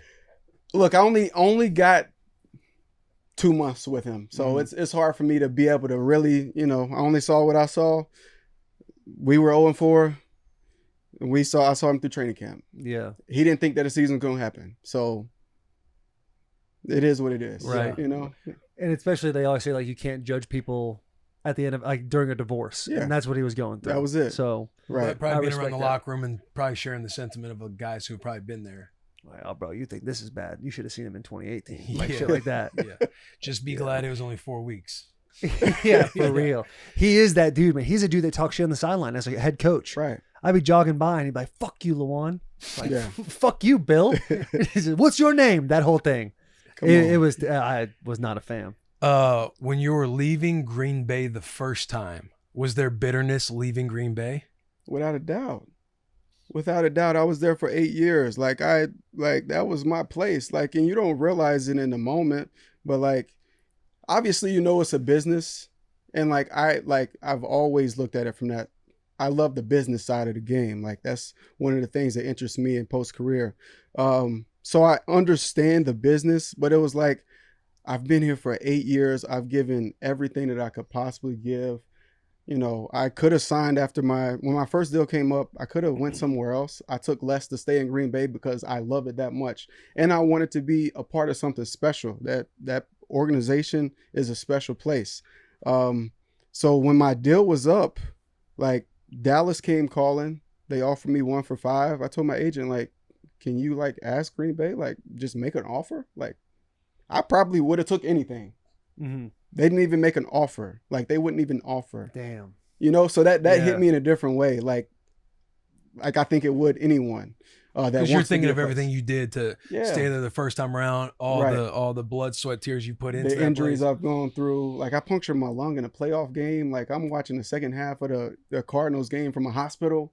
You know what I mean? Like, broken my leg and, came back at the end of the season and had to catch against the Bears to get us into the playoffs. Like, I'm thinking of all these moments and everything that I've been through with everyone up there. And like, of course, like, why would I want to leave that? Like, I know what I have here and I'm no dummy. Like, anytime you got Aaron Rodgers as your quarterback, you got an opportunity to win a championship. Like, right? When this is a league of quarterbacks. So like, no, I didn't want to go anywhere. Like, that was home for me. But it is what it is. Like, things happen for a reason. And, luckily I didn't sign back with the Cowboys because I went to Houston and was able to get traded back. Maybe that don't happen if I go back to the Cowboys. Mm-hmm. Then when you get traded back, all that bitterness that you had, you're like, man, I didn't know how good it was. Out here. Thank you. Hey, the first walking shoulders back, excited. Come on. So during training camp, we always have, it's a practice in the stadium, family night. We sell out. It's 70,000 people at family night. I walk out. The first thing I do is go and kiss the grounds. The grounds of Limbo. Thank you for letting me back here. Hell yeah. How long did the animosity kind of last for you? Because when you obviously go back to the Packers, you're stoked. Yeah. But when you're not even getting an offer, you go to Dallas. Like, how long were you essentially like, fuck the Packers? Everything I've given you guys. Yeah, I mean, I think both of those years that I was gone, because I played them. Like, when I was in Dallas, we played the Packers. Mm-hmm. When I was in Houston, we played the Packers. So like, coming into that game, like, I'm juiced. That's the one you circle on the calendar. Yes. Like, there ain't nothing changed. It's just like high school. Like, I got to get my lick back. Like, you know what I mean? So tell the people listening what it's like when you go to a new team and you play your old team. Oh, like, that whole entire week. Come on. I circled that on the calendar in the off season as soon as the schedule came out. Going into that week, I've never been one that's like, I need the ball. But that was the one week that, like, I was like, hey, like, y'all gonna have to get me the ball. Like, I gotta let them know what they're missing. Unfinished business. Yeah, I gotta let them know what they're missing. And when the boys like, hell yeah, we got you. Yeah, they looked awesome, out. They looked out. How nice was it? You talked about playing the family night and stuff. We got to go out a couple years ago and interview LeFleur, Bisaccia, Bach, and Tunyon, and running back quads. Dylan, AJ Dillon. Yeah. And we got to see that family night stuff. That stuff is incredible. But how fun was it playing for Coach LeFleur and that staff? I loved it. It was a great time. I mean, just to come back and to be a part of it. And like, I knew coming back that it wasn't gonna be the same role that I had before when I was in Green Bay. I was a little bit more aged. I knew that I wasn't gonna be getting 80-90% of the snaps like I did before.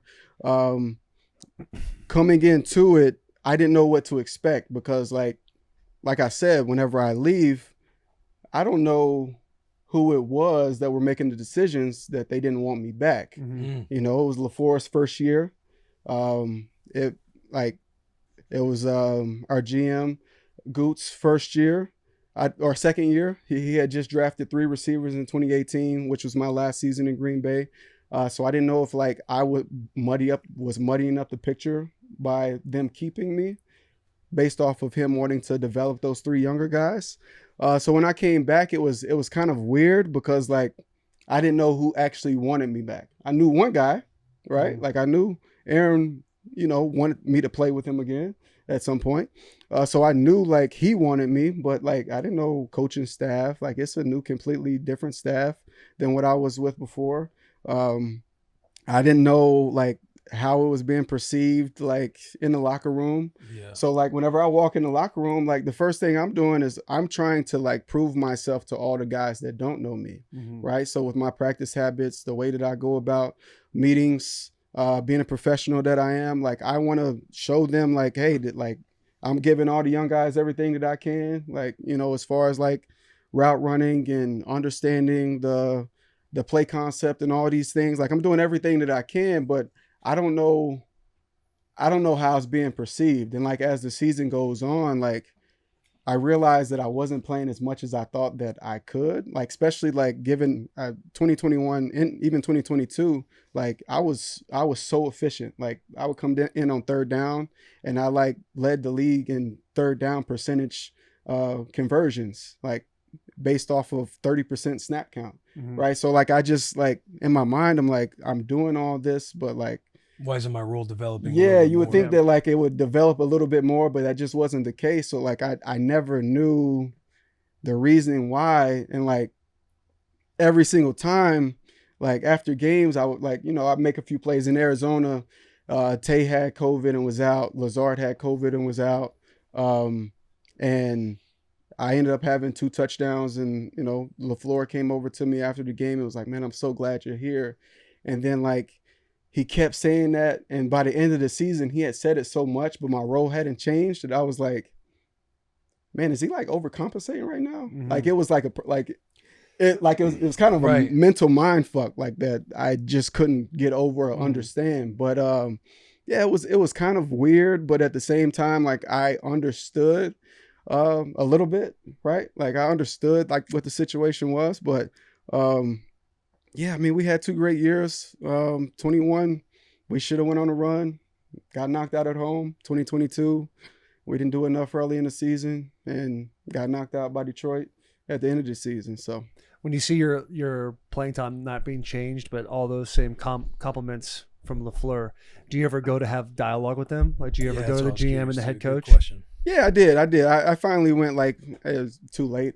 Right. What week do you think it was? No, I went at the end of the season. Oh, like, really? Because I'm not one after like, the year's over. After the year's over, I went to the exit interview like trying to get a better understanding after my second year there. And he was like, "Yeah, we were just trying to get more speed on the field." And I was like, "Got it. We're running a track meet. Got it." Yeah. But it is what it is. But it wasn't a conversation of, I'm super curious because of the things that were said to me throughout the back half of the year. Again, what? It is what it is. It is what it is, But like, for me, if I'm in that type of situation, because offensive linemen, they play all the snaps, but if I'm feeling some type of way, instead of harboring it, I'm going week 5, week 6, week 7, week 8. Be like, hey, what do I need to do differently to get more snaps? What made you not go have that conversation until the end? One thing over the course of my career that any of my teammates can say about me is that I've never been one that's like, I need the ball, get me the ball. You know what I mean? That just wasn't my personality. And maybe I should have been that way. Maybe things would have changed for me, and maybe something would have happened different in my career had I been like that.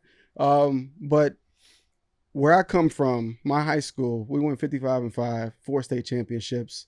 Like we were, damn, what the fuck? We were, yeah. We like, I'm always been about the team. Like it's whatever's best for the team is best for the team. I'm never gonna put myself above the team. That's just the way that I was brought up in the game of football, and I understand that it's not about me. So I never wanted to make something about me in the middle of the season. Like that would have never been the way that I'm cut. Right. So I waited until after the season to just get a better understanding. And, like I said, it is what it is. That's the nature of the game. Like, I even as LeFleur, when we had that conversation, like he's a head coach. He's not thinking about one person. He's thinking about what's best for the team. And, he did what he thought was best for the team in all those scenarios. And a lot of coaches too are different, just the way they handle harder conversations or awkward moments. Like if you want to be confrontational, if you want to say this, I'm going to err on the side of like massaging versus, being more direct. Keep their head in it. Yeah. You feel like that's how LeFleur was? A little more like got uncomfortable with uncomfortable conversations, so kind of want to stay away from it? Yeah. Oh, that's for sure. That's for sure. Yeah, I didn't want to say keep it the directly. peace. I wanted. He wants to keep the peace. He wants to keep the peace. Like 100%. he's not a combative type of personality. It is what it is. Like I think he's a great coach, and you see what he's done this past season. Everyone was like, was it Aaron or was it him? Like he's proven that he had a big part in what was happening over the course of those last few years. I mean, his development of J-Lo, the way that he had that team ready throughout this entire past season, and the run they went on in the playoffs, that goes to show of how good of a coach that he is. And I got to see it up close in person. I see that the way that he looks at things, he comes from that Shanahan background, and the way that he prepares and the way that he is schematically ready and ready to counter whenever someone does something on defense that is a little different. Like he's prepared and he's ready, and he had that team ready to go. Being a fly on the wall those last couple of years, how positive of a breakup was the Aaron Rodgers in Green Bay? Or do you have a different thought on that? I think it was time. I think it's when someone is somewhere for 2 decades, I think that a taste of something different and the exposure to something different is good. And I felt that when I went to Dallas. It was a different environment, and I had to prove myself all over again to all my teammates, the coaches, when I went to Dallas. And I think the same for Aaron when he left Green Bay. Like, yeah, you Aaron Rodgers, but like, you 40, bro. Like, what's up? Like, we need to see it. And he showed them. And like, I don't know if y'all watch Hard Knocks, but like, people got to see who he is on a day-to-day basis with his teammates. Like, he's very intentional about everything he does, whether it be sitting at the lunchroom table or him in the locker room or in the weight room, in the meeting room, on the practice field, pulling guys aside, giving them praise, but also kicking them in their ass when they need it. Like, that's who he is on a day-to-day basis. And Green Bay, I think, like, it was time. Like, they felt that Jordan was ready, and they were ready to put him into that situation. I mean, was that year 4 for him of that contract? I think so. He signed a new contract too, right? They restructured it, and he ended up getting a 1-year deal or whatever. But like, it was time. They had developed him, and it was his turn. Like that. I mean, it happens in the business. Sticky part of the business. It's going to happen. It's going to happen. But all the things you say about Aaron, how intentional he is, essentially being a coach while playing. Like, as a Packer, if he's still got juice, why would you want to walk away from that? Just because you have a young, talented cat waiting in the wings? It could have been too. And obviously, I'm cutting you off. I apologize. But it could be too, like, even Aaron going to New York, there's almost like a new flame that kind of gets kicked in that maybe he's... For Aaron. Yeah, for Aaron, to where he's moving... Not differently, but a little bit more intentional, because there's more of a proving chip on your shoulder versus I've been with this organization for 2 decades. There's obviously the back and forth with business decisions and here's how we should build a team. I know the offense enough. I know we got new flavor in here, like who's going to call what, who's going to do this. No, you need to lean on me versus like, you go to New York and it's a completely new situation. New scenery, new everything. Yeah. New players. Yeah. Yeah, I apologize. I'm sorry for butting in there. What was your question? I'm trying to have a nice think tank about why the Packers would want to walk That's right. away If he still has juice from a coach that's on the field with that much juice, Hall of Famer, still has all the juice. Well, I mean, I think they're not looking at the short term 2 to 3 year plan. They're looking at the long term picture, right? That's what most businesses do. They're not worried about, they know that they're going to have probably some growing pains with a new, young quarterback coming in. They felt good enough about him where they were like, okay, it's time to make this move. And like, we got to look at the next decade, 2 decades. And like, let's be honest, like, I don't think Aaron's going to be playing when he's 50. Maybe. Could. I don't know. He could. Who knows? Never know. I mean, this is a quarterback driven league. They might, you can't touch him anymore, but Seems like the Falcons are trying to take out the Packers' bag. I was thinking when you said you're thinking long term, like like the Atlanta Falcons. The right Falcons. Well, how crazy was that, man? That was insane. Like I couldn't believe it when it happened. I was like, what? Like you just gave Kirk Cousins, what was it, 180? 180 guaranteed. 100 guaranteed. And you just took a quarterback. Penix is a dog. He is. I think that always gets washed away too because he really is a stud. Right. But you just gave him $180 million. We can't wait a year. Yeah. You know? I mean, Especially if Kirk plays to that, like gets in play, like they become like a good team. You're almost in that exact same situation do you sign another deal? Then you have Penix, who is a stud, who's like, everybody understands that they're thinking long term, but even the short term for that guy, like he wants to play. Like if he develops over time, it's like, when are you going to make they could be in the same sticky situation. Kurt's what, 35 though, right? Kurt's 35 coming so, off of yeah. ACL. No, Achilles. Achilles, my bad. That's what I meant. Yeah. Mm-hmm. Yeah. Yeah, I mean, he's the Achilles, but I don't know. I just feel like I don't know what they're thinking. It's like the Packers always seem like they had like all the pieces. Yeah. And they've been lucky enough to keep a quarterback in the wings. Yeah. For what, the last 40 years, it seems like? Yeah. With Atlanta, it's like, it's not like you guys are like maybe perennial NFC South winners, like champions, like always competing for a Super Bowl. Like you're a middle of the pack team right now in the NFL. Like, wouldn't you want to like add pieces there when you got the quarterback thing locked down? Yeah. But I understand. Maybe that's the play. Maybe that's the play that they're going. They're trying to go that route. Maybe they see like Patrick Mahomes and him sitting a year behind Alex Smith and look at what he became, right? Yeah. Right. Like you never know. You never know. I think that's the hardest thing in the NFL is being a rookie first round quarterback and being expected to walk into the building and be the guy, the CEO from the moment you hit the doors. Like Caleb Williams. Yeah. You see them just came out and they're like, this is the starting quarterback. Yeah. Yeah. Which is, I don't think I've ever seen that done where a first overall pick, like days after, a couple weeks after the draft, they're like, yep, starting quarterback. That's it. That's got to be a crazy amount of pressure. Right. And when we were sitting with Rod too, like Rod, he was alluding to Atlanta struggled when Matt Ryan was done. You know, like when he was on like his last leg, like there wasn't anybody. Right. He was just talking about kind of the future, how they decided to make that pick on that draft night. But you have experience now with going into J-Lo, Jordan Love, the Packers, and then also you were around with Aaron and Zach Wilson with the Jets. He was somebody who was expected. You got to go to the bathroom? I got to pee. I'm waiting for your question. I was going to say, you come into a situation too. Well, you got a cup right there. What's up, man? I thought this was I don't know with if the his boys, piece man. is gonna. I'll be right back. You come into a situation there where it's like, we watched the Hard Knocks and juicy Hard Knocks, like Saleh, like all of it. It seemed like, you were excited for the Jets because they've been such a franchise who just wants to win so badly. Yeah. A big media market and everything else. You go into that first game and Aaron's down after 4 plays. How big? Talk about that moment. Talk about those few weeks. Whew. Well, it was like leading you said, up. You guys are like, up, we're coming for it all. Oh yeah, like that was by far the best defense I've ever been around. They're like insane. watching them day in and day out in practice, the way that they practice, the way they get to the ball, like I've never seen anything like it. Right. So we knew that the defense was going to be who they were. And again, like when 12 or 8 is the quarterback, like you got a chance. We had Brees at running back, who monster. Like he's so cold. Like I don't think people realize how good he is, and I hope that they'll start to see that. Bijan Robinson, we had him on. We interviewed him last week, and his top 3 running backs, Brees was number 2. Yeah, so he's cold. Yeah, he's starting to get on the radar a little bit, but he is nice. So you got him at running back.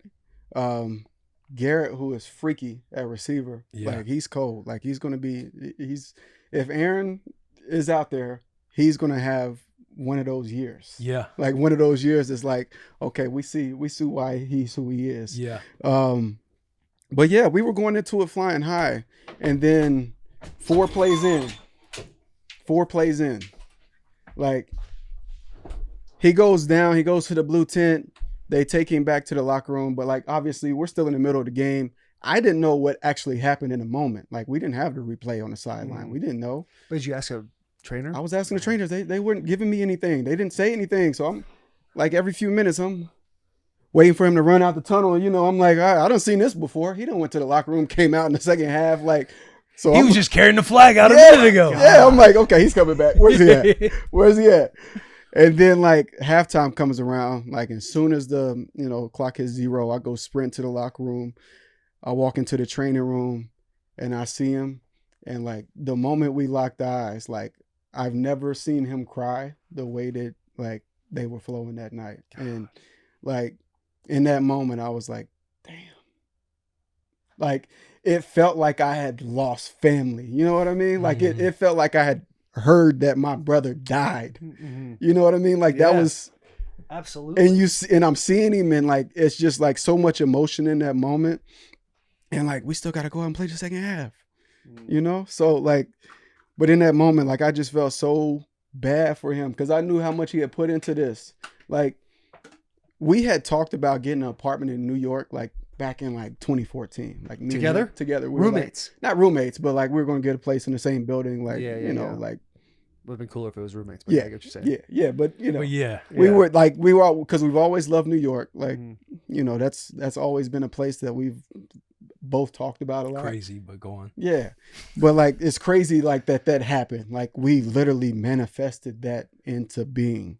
And like to see how much work he had put into it, the entire off season, the entire training camp, and like 4 plays, like not even like we're not talking about like 4 games, 4 plays. Like for him only to have that experience for 4 plays, it was tough. It was a tough moment. For him, I know for sure.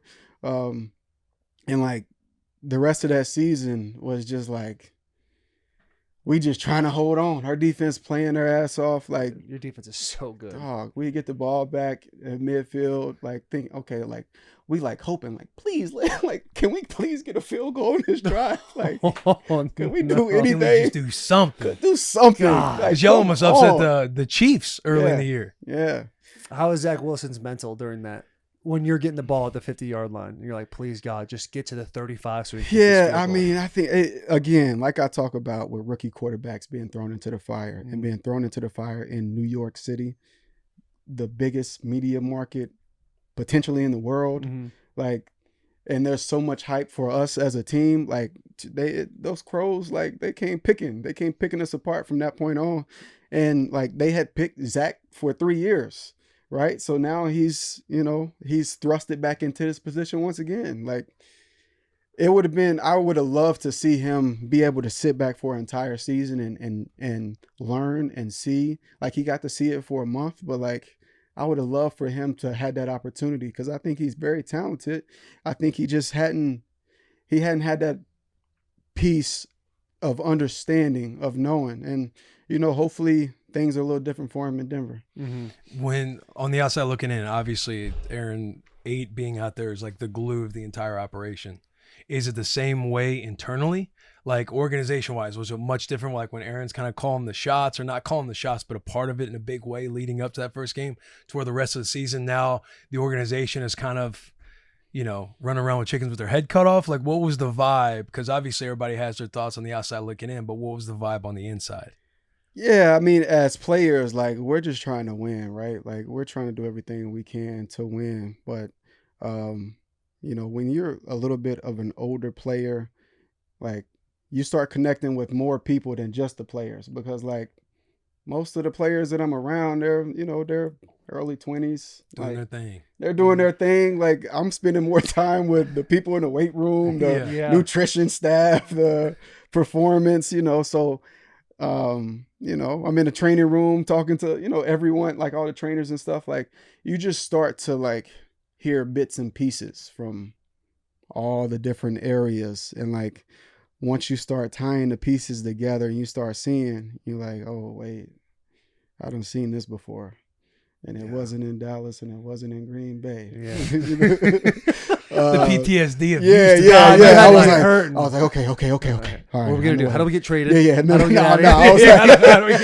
No. But it was like it was really difficult, but I think they put so much into that one season, and obviously they made such a big move for Aaron. Like I think that they were in a very tough spot, and I think it was a little bit of PTSD for them as well. Like, Yeah. you know? Yeah. It just seemed like finally the year for the Jets. Yeah, Like yeah. they're it was finally just- gonna get yeah. whatever it is. They're finally Right. gonna be a good team. Right. Yeah. That all of New York can America's finally kind of enjoy. rooting for him. Yeah, America's like, oh, good for them. But it's coming. That's awesome. It's coming this year, though. It's coming. You think so? I think like I'm very optimistic about the Jets this year. Yeah. I think like the pieces that they that they made on the O-line is going to be a big move for them, a big step.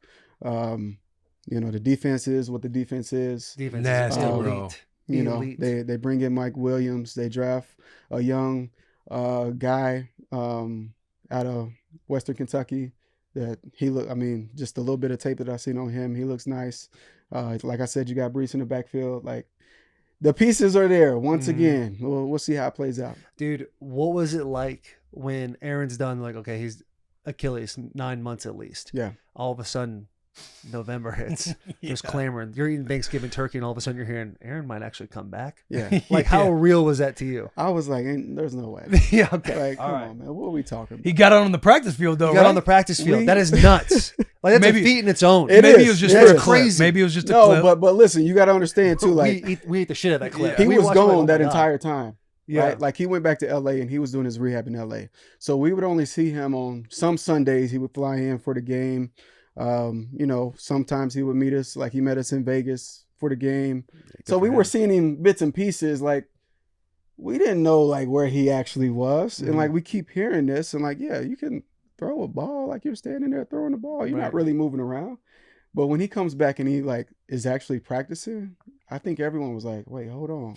Like if we could have won just like a couple more games, I really do believe if we were in contention at that point that he could have played. Like That is so You crazy. really believe I that really- he could have played in wish- a wild card game I would in a wildcard game without a doubt he would have been able to play. to Would the have been level of safe. Aaron Rodgers. Okay, playoff game in 2014, he had a pulled calf. We couldn't do anything under center. We were in the pistol and the gun. Everything was out the pistol and gun. He was like, I'm just saying, we would have been able to have him on the field. He would have been able to play. Would it have been smart for him? No, but he could have played. I wish that somebody could pull the practice tape so y'all could see some of the throws that he was making the last week of practice against the starting You got me Jets juiced defense. up right now. I'm telling you that he could have played in the wild card Planting game. off his back foot, Planting off his back putting his foot body into throws. Is he the best player you've ever been around? without a doubt. Like it's not even close. Like Who's second? Tay. Tay. Yeah, without a doubt. Like Oh, we got two without a doubts. I got two. What without about a three? doubts. Is there not a doubt at three? No, that's all right. No, if it took you that no, long, it has to no. be. It can't be without a those doubt. those two are a different caliber of player, and I saw Aaron at his height and take it to another level. I saw Tay when he came into the league and what he's built up to. So it's two different tracks, but they're both plateauing at the same level. Hall of Fame, put that jelly jacket on them. Like that's the type of players that they are. Do you think people are sleeping on Tay now because of the last couple of years in the Raiders?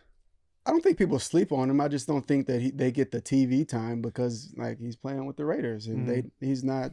And 12's not the quarterback. And 12's not the quarterback, but I mean, what he's done without 12 it goes to show like who He's he is. an absolute stud. He's a Hall of Yeah. Famer, just like you're saying. Yeah.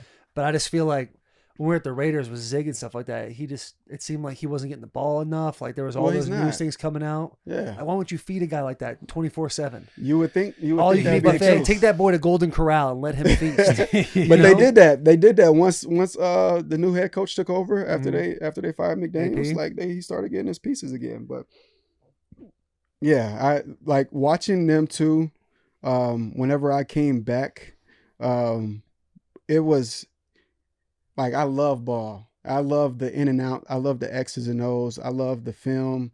Like the way that they talk about ball, like, and that's the one thing when you're around Aaron, like if you want his respect, you got to know the game. Like you can be talented as all get out, but like I need you to understand that you're third in the progression. Like you can't be getting out of your route too soon and be open and like expect me to get you the ball. Like I am going through my progression. I need you there.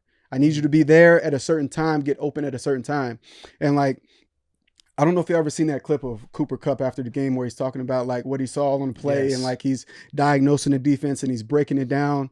That is a week in, week out thing in Green Bay. That's just how we talk ball. That's how we break it down. Like if you are one of the guys, like you got to be on your X's and O's. You got to be on your film study. And I'll never forget there was a practice in 21 when I came back and Tay went over to Aaron. He was like, "Hey, like did you see the Rams play? I think it was play 27. It was cover 3. They did this." And they're like in the middle of practice talking about, "Oh, this is going to be a moment during this game." And then we get to Sunday and we get that exact presentation and the play is exactly the way that they talked about it right there in that moment. Like that's just a next level of IQ in the game. Mm-hmm. And that's the difference between the elite quarterbacks and like that second tier. Like when I talk to Brandon Cooks about his time with Breeze and Brady, like it's those conversations that's being had rather than just being the play call and knowing the can and knowing like it's a lot more depth to the game. God, that gets me horny, dude. There's nothing better than schematically you're going over something all week. Like this will come up, this will come up. And the moment it comes up in a game and everyone realizes it's like, holy shit, this is what they said it was going to be. Right. And executing. But it's not the coaches though is the difference, right? We talking about 2 Hall of Fame caliber players talking about it. God, like you guys would have loved Ben Jones. Yeah. You would have loved him. I tried to get him to come up to the Jets last year. I tried to tell him to come on, man. They you know why he didn't? Yeah. I know. I know. I think I know. You do know. The up top? I guess in the middle. Okay. You know what I'm saying? Yeah. All right. I'm picking up what you're putting down. Yeah, same thing Raheem was talking about. Okay. Yeah. Him. Hey, I'll tell you what. I know we're kind of talking as if people don't know who we're talking about, which they'll probably figure it out. I know exactly what the amount of players from the Jets that hit me up that were not just in that position group, but other position groups being like, is it always like this? And I had to just politely be like, yes, good luck. Can I put it out there? Yeah, I don't care. I've publicly said it, so it's all good. It's so funny because like we would run I want to say it was either a screen or outside zone or something, but every time they would have to run to the numbers. 2 stripes. And every time they got to the numbers, they'd be like, "Fuck Keith," and run back to the huddle. And I was like, "What the fuck are they talking about? What?" Like, I kept asking everybody, like, nobody right there. Nobody would tell me why. I was like, "What is going on?" And then like later in the season, I finally figured out what it was. But like, it's players really don't like Coach. It's Keith crazy. No. It's crazy. I legitimately tried to fight him his first year at the Titans. Yeah. Dennis Kelly held me back from trying to fight this man. It was that Shout out difficult DK. of a situation. Yeah, shout out DK. He's a beauty. He is a beauty, bro. But it was crazy to me because he kind of went and he got better with the Titans. Mm-hmm. So I thought, okay, he's on a good path. Let him go. Yeah. And I started literally, I think it was like the first week, like the last week of July, first week of August, I started getting DMs from players. Offensive linemen, running backs, tight ends. How did you do this? Yeah, like is he always like this? I'm like, yes. I wonder how Tyron Smith is handling that right now. Bro, there's no way he's handling that well. There's no way he's handling that well. Yeah. 2 stripes all the time. Just it's I hate talking nasty. Yeah. But it truly is like sometimes guys that just haven't played the game in that position just don't understand. Like 310 pounds plus, all that running affects you negatively. There's a return after a while, but after it's only a certain amount of running, you're actually getting hurt more than you're helping, especially week 8, week 9, when you're not seeing the end of the season. Take care of your guys. Take care of your guys, man. You've got to, otherwise dudes will get hurt, especially in the offensive line. Yeah. They've got to be in shape, but there's smart ways to keep dudes in shape without busting those Y'all knees. had that situation with the Titans, right? Didn't I see like a stat where there's been like the most guys on IR 2 years in a row? Oh yeah, we set bro, a record it was in nuts. 20. Was it 20 or 21? It was 21. I think it was back to back. It was the year you guys, I think, went to the AFC Championship, right? No. 2020 You're talking about the year where you went down with your first ACL? But even I think 2021 was the first year we set a record for most players played on one team. It was like Right, 85 or something right. like that. 2021, yeah. Most players used with 91 and then followed up that year with 86 That's players crazy. used in 2022. Just Second wild. most in league And history. we're talking about like soft. We're not just talking about ligament. We're talking Yeah. about soft tissue. Like, Right. it's just tough, man. And it's hard enough. You know how it is. Small. Yeah. I have a kink in my neck from sleeping wrong last night, Mhm. let alone playing a damn season. Yeah. And just watching you do that makes me so sad because my neck, I can barely look left right I now. know, bro. Oh. It is. It's It's rough. crazy how the dudes that have played it and are now teaching it understand that part, and it's such a crucial part It of is. football. Is when you get to that age, once you hit, let's just say 25 years old. I don't know what the benchmark is, but let's just say it's 25. You have to be smarter about the way you train and the way you practice. It's Mhm. not a toughness thing. It's not an effort thing. It's finding ways to give the effort when it counts. And that is like one of the most difficult things for coaches to figure out, I feel like, Yeah. which goes along with our conversation about Keith Carter. Even like winning the room and like leading, like there are times to be gritty, like, hey, I know this sucks, but trust me. And then Right. there's times to pull back where it's like, hey, being gritty right now might not be Right. the move. It might be a Right. little more detrimental than And that was the thing. helpful. It was like all gas, no brakes all the time, which is awesome if you're watching Remember the Titans. That's a fantastic. Like, Yeah, you're that's watching it. that. Or watching It's a a movie. You're football. watching yeah, a yeah, good yeah. old Greatest fashioned movie Disney of all time, movie. by the way. For me. That's for me. great. And Sports I love movie, opinions. sports I movie, love your sports opinion. movie. You haven't watched? Have you seen Goon? I haven't. Taylor, yeah, he's not big on Remember the Titans, It right? was overplayed It for didn't me make- so it didn't much in make high your school. list. Yeah. But also, I Chick-fil-A was overplayed for me, and we had Chick-fil-A the other day, and I was like, this shit's fire. Yeah. It So is. I maybe need to go rewatch it. That said, I don't remember what I was saying. It's hard, dude. It's fucking hard playing in the NFL. It really is. And it sucks when you get older and you for the first time, you feel, damn, I'm Yeah. a little bit older. Hey, I'm not recovering as fast as I used to recover. It's a real thing. It's a real thing. Yeah. And it's just staying ahead of the chains. And when you have somebody that's hurting you more than helping you, it is the most difficult shit. What is the most important day of the week? Sunday. Sunday. Yes. Like, we should always be building up to Sunday. You should know who you have in your room. You should know your guys. You should know what they need and what they don't need. Mm-hmm. Like, as a coach, like, you should be looking at that. That's why I always, like, I got so much love for Sanjay. Shout out Sanjay out there. Shout My out. receiver coach in Dallas. Like, when I got to Dallas, like, I had hamstring issues. They put me on a hamstring program that I was doing every week. But in practice, like, I would practice Wednesday. No, I would practice just individual on Wednesday. Mhm. So coming off a game, we played Sunday, whatever on Monday, Tuesday, off day. Wednesday, he would give me a little extra time to recover. So I would just do individual. And when we got the team periods, like, I was just holding the script, like, being able to go through the plays, Oh, hell yeah. mentally stay there, right? And then on That is Thursday, the dream, man. That's- That is the dream. Thursday, I was on a snap Situational count. ball, yeah. Yeah, like, I was on a snap count. Like, I had so many reps. And then on Friday was like, that's my gas day. I'm going on Friday, even though it's fast Friday. So the practice is shorter.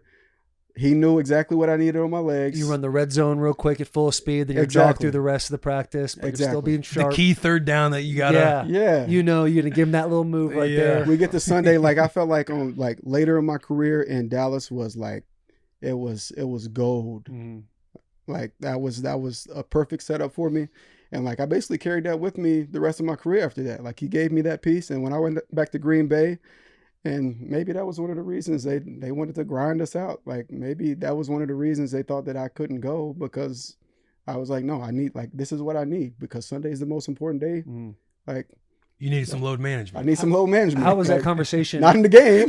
yeah, not in the Not in the game. game. Yeah. Just practice. Yeah, but we'll talk about that after the Yeah, season. When you go from, like, all right, Green Bay, Dallas, Houston, Green Bay, how are you telling them this is what I need without sounding like it's tough to say that without sounding like a bitch sometimes, or you at least feel like you sound like a bitch, like, hey, I need this. definitely. I told them my history, like, the same way that I would go to the training staff or the strength conditioning. I haven't squatted since 2009. Mhm. I have a facet dysfunction, like, and my facet in my back will get locked up. So, like, I haven't back squatted since 2009. Mhm. My entire NFL career, I never back squatted. Like, there's a reason for it. Like, there's a reason that I couldn't. Like, so, I mean, we made it work, and, like, it was great. My career worked out. So, like, it is what it is, right? Yeah. Like, at the end of the day, like, Fuck, not back try to squatting. give that That's- conversation, like, you know, Yeah, it's tough. When you hang up the back squat, at first you love it. yeah, You're like, damn, I never have to back squat again. yeah. And then after a while, you're kind of like, I kind of want to squat. yeah. See, I leg press. I do heavy leg press. You a pitch shark guy too? Yeah. Love the pitch shark, Yeah. huh? Yeah. You're all about. You do that little Heck thing yeah. where you kind of keep your legs straight and do the bounce back and forth. You You see, you know Get what the I'm talking glutes about? fired up. Get those glutes fired up, ready. all that. Yep. Man, the pitch shark. I never liked the pitch shark. I'll tell you what I liked was rear foot elevated lunges. That was my favorite That was it. leg exercise. We did this French eccentric exercises in Vanderbilt. Oh, the French contrast. Yes, and that was probably my favorite training program I've ever had. How much That are was y'all fun. working out now? I mean, come on. We get you after tell, it. You tell us. Yeah. I mean, you We look get real after lean it. right now. That's what I'm asking. Oh yeah, try to stay lean. Well, Yeah. I mean, we hit it. You try to do a little something every day. Yeah. Whether the weekends that happens or not is whatever. Right. But Monday through Friday, you're pretty conscious, intentional about getting an upper, getting a lower, getting some conditioning, getting your sauna, getting your cold tub. Yeah. Like just staying ahead of the change of life now. Mhm. Because now you're thinking about, you take all the hits. Like you're talking about your kids. You think, I've taken all these head hits, the shoulder, the knee, the ankle, whatever it is. And you're like, how do I not just, you see like older people walking into the grocery store and you're like, God damn, I don't want that. And you look at the guy, he probably never played football. Yeah. So you just kind of want to stay ahead of all those stuff. No- You want to no feel doubt. good. You obviously want to look good, and then everything in Yeah. between. Yeah. It's like no matter what, if it was like the ideal situation every week, trying to like exercise and get out there like 5 times. Like today, Taylor's in there working with lower body, right? He was Yeah. in there getting after it, lower body. But either way, he was in there getting after it. And I worked out the 2 days on the weekend, so I kind of, my Garmin right now says overreaching, so I need to work on some recovery a little bit more. So I'm in there while Taylor's working out the whole time, and I'm just doing incline walks, like zone 2 cardio, 30 minutes a pop, Yeah. getting some zone 2 cardio in my life. Come but on. I love we're it. getting. Those little Garmins, I love like it, for bro. me, did you ever No use free a shout-outs Garmin or a to Garmin. Fitbit or an Oura Ring? No. In football, whenever I had those, I would have the Oura Ring. I remember one season I wore it for like the first 4 weeks of the season, but I'd wake up on Sunday and it'd be like my sleep level was like a 50. I'd be like, oh, mentally, I'd be like, maybe I'm not ready for the game. This, that, and the other. To the point where I had to take it off. I was like, I cannot. Yeah. Messing with the Mentally, I mental. can't handle this. I can't handle the. Yeah. I can't handle seeing Tape it. the whoop down. Yeah. No, I just couldn't. It's too much. It's too Yeah, much for I me. feel you. You know, some I- guys I- just aren't built like that. I wasn't. Yeah, I had one more for you. Now that he's no longer with the team, but how dramatic was it? Was it as dramatic as it seemed with Zach Wilson in the middle of the year stuff, to where it's like With the mom we're trying to stuff? text him to get back? I think he left at mom one stuff. point. Yeah, the mom stuff, but also I think Yeah. he left at one point, and they had to get him to come back. What? He knows what I'm talking about. Let's What you talking about? right. What happened? Yeah. When was this? He left? We're not going back. We left? We might go back, but I- you know, oh, yeah, he I was- left. Yeah. Was You it, wanna go was some- it pretty dramatic? I think in the media it was more dramatic than it actually was. Yeah. Yeah. I mean, I think that they had told him that they were going to trade him in the offseason, and then they benched him, and then they wanted him to play again, and then they try to blame him for not wanting to play. But you just told him that you were going to trade him. Like, it was just A lot it of was- politics that go on. It was a lot of politics, That's a lot that of Houston stuff in the type media. stuff. Like, it was a lot of like, come on, man. Like, what are we doing here? A lot of Yeah. ticking. A lot of ticking going up yeah, in New York, huh? Right. A lot of meeting with the media, like feeding them stuff. Like, Damn. Throughout was your that? career, how many years you played? 13. 13. We want you to tier. Oh, we're getting to segments. Yeah. Uh-oh. Tier talk.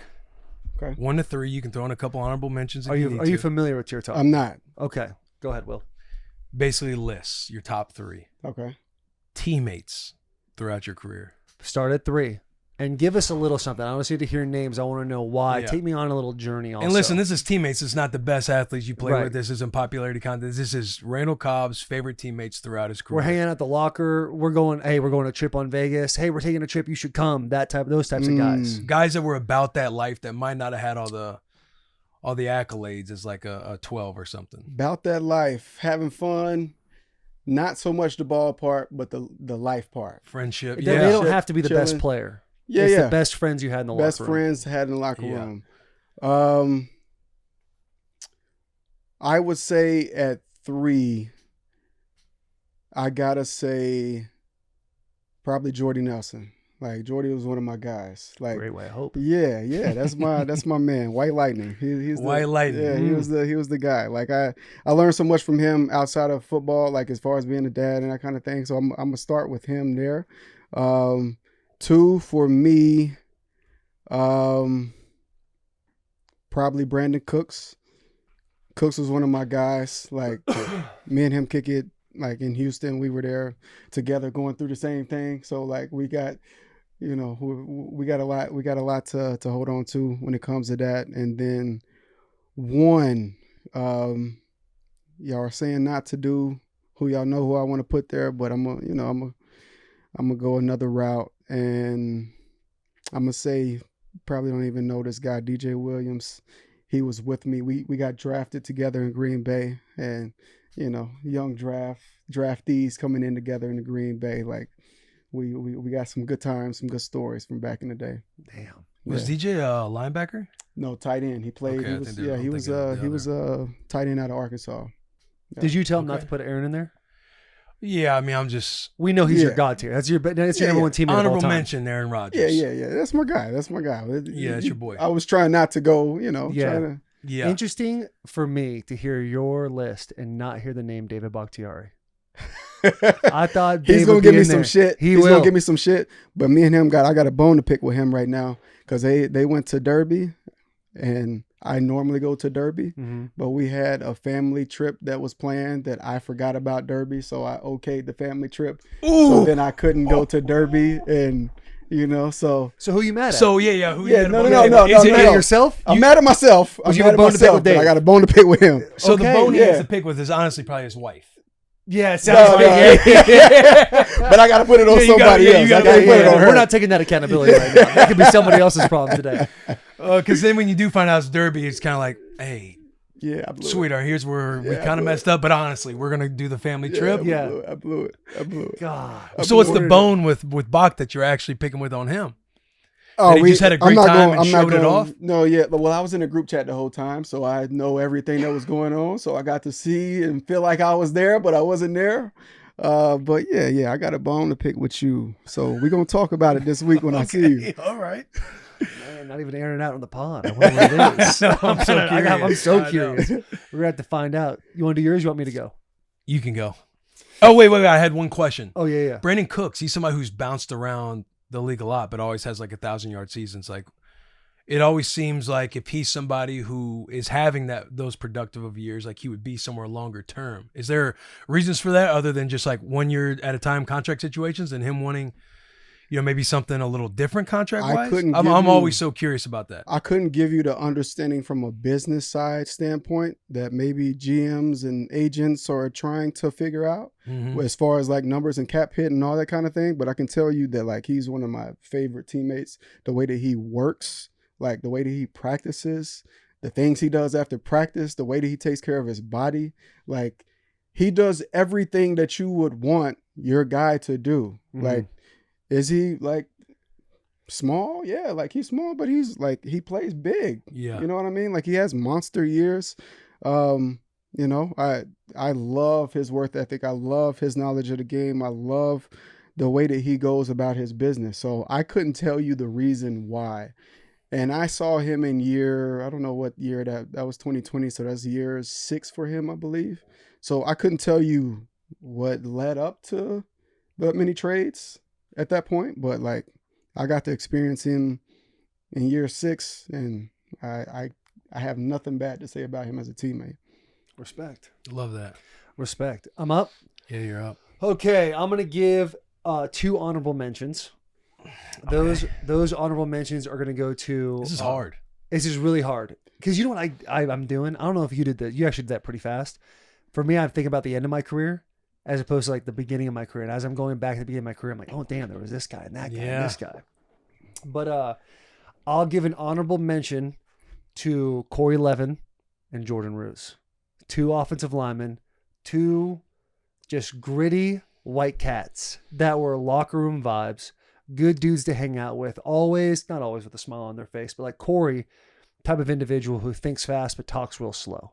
went to Chattanooga. Like he just, everything he says is in slow motion, but he's got this humor about him that you just kind of love to be around him. And he's always down to have a conversation regardless. Yeah.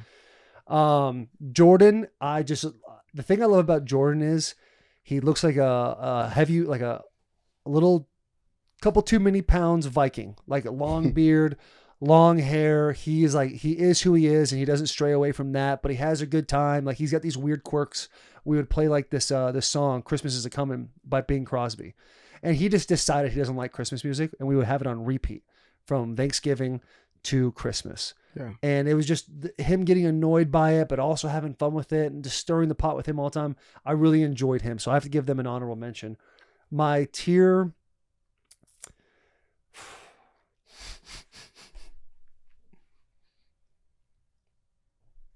Fuck. Yeah, you putting a lot of thought into this. I Well, feel like I dropped the ball on mine. It's hard. I rushed through it. Yeah. I'm going to go. You did come off the top fairly quick. I was like, damn. No friends. I'm going to give my tier 3. I want to give it to Derek, but I feel like there was the play aspect played a lot into that as well. Yeah. So I'll keep. It's very smart of you to throw his just name in there. You see that? Gotta It's put not it going to in make the the mix. clip. Yeah, It's not going to make the clip, but when Derek hits me up, like, you got to watch the whole thing. Fuck. Tier 3, I'm going to go Dennis Kelly. Offensive lineman. We all know him. We all love him. Love him. He is the devil when it comes to conversations because everything's devil's advocate. He could actually agree with you, but he's just going to take the conversation and be like, well, what about this? And sometimes you're in the mood for it and sometimes you're not. What is that called? A contrarian? Yeah, I guess a contrarian. That's a Contrarian. fun Look word at that I you, haven't look said. at you. Contrarian. Oh, I think Spell it. he Can says you it. spell contrarian, please? Oh, I can't. Contrarian. Jack, be ready. I'm spelling contrarian.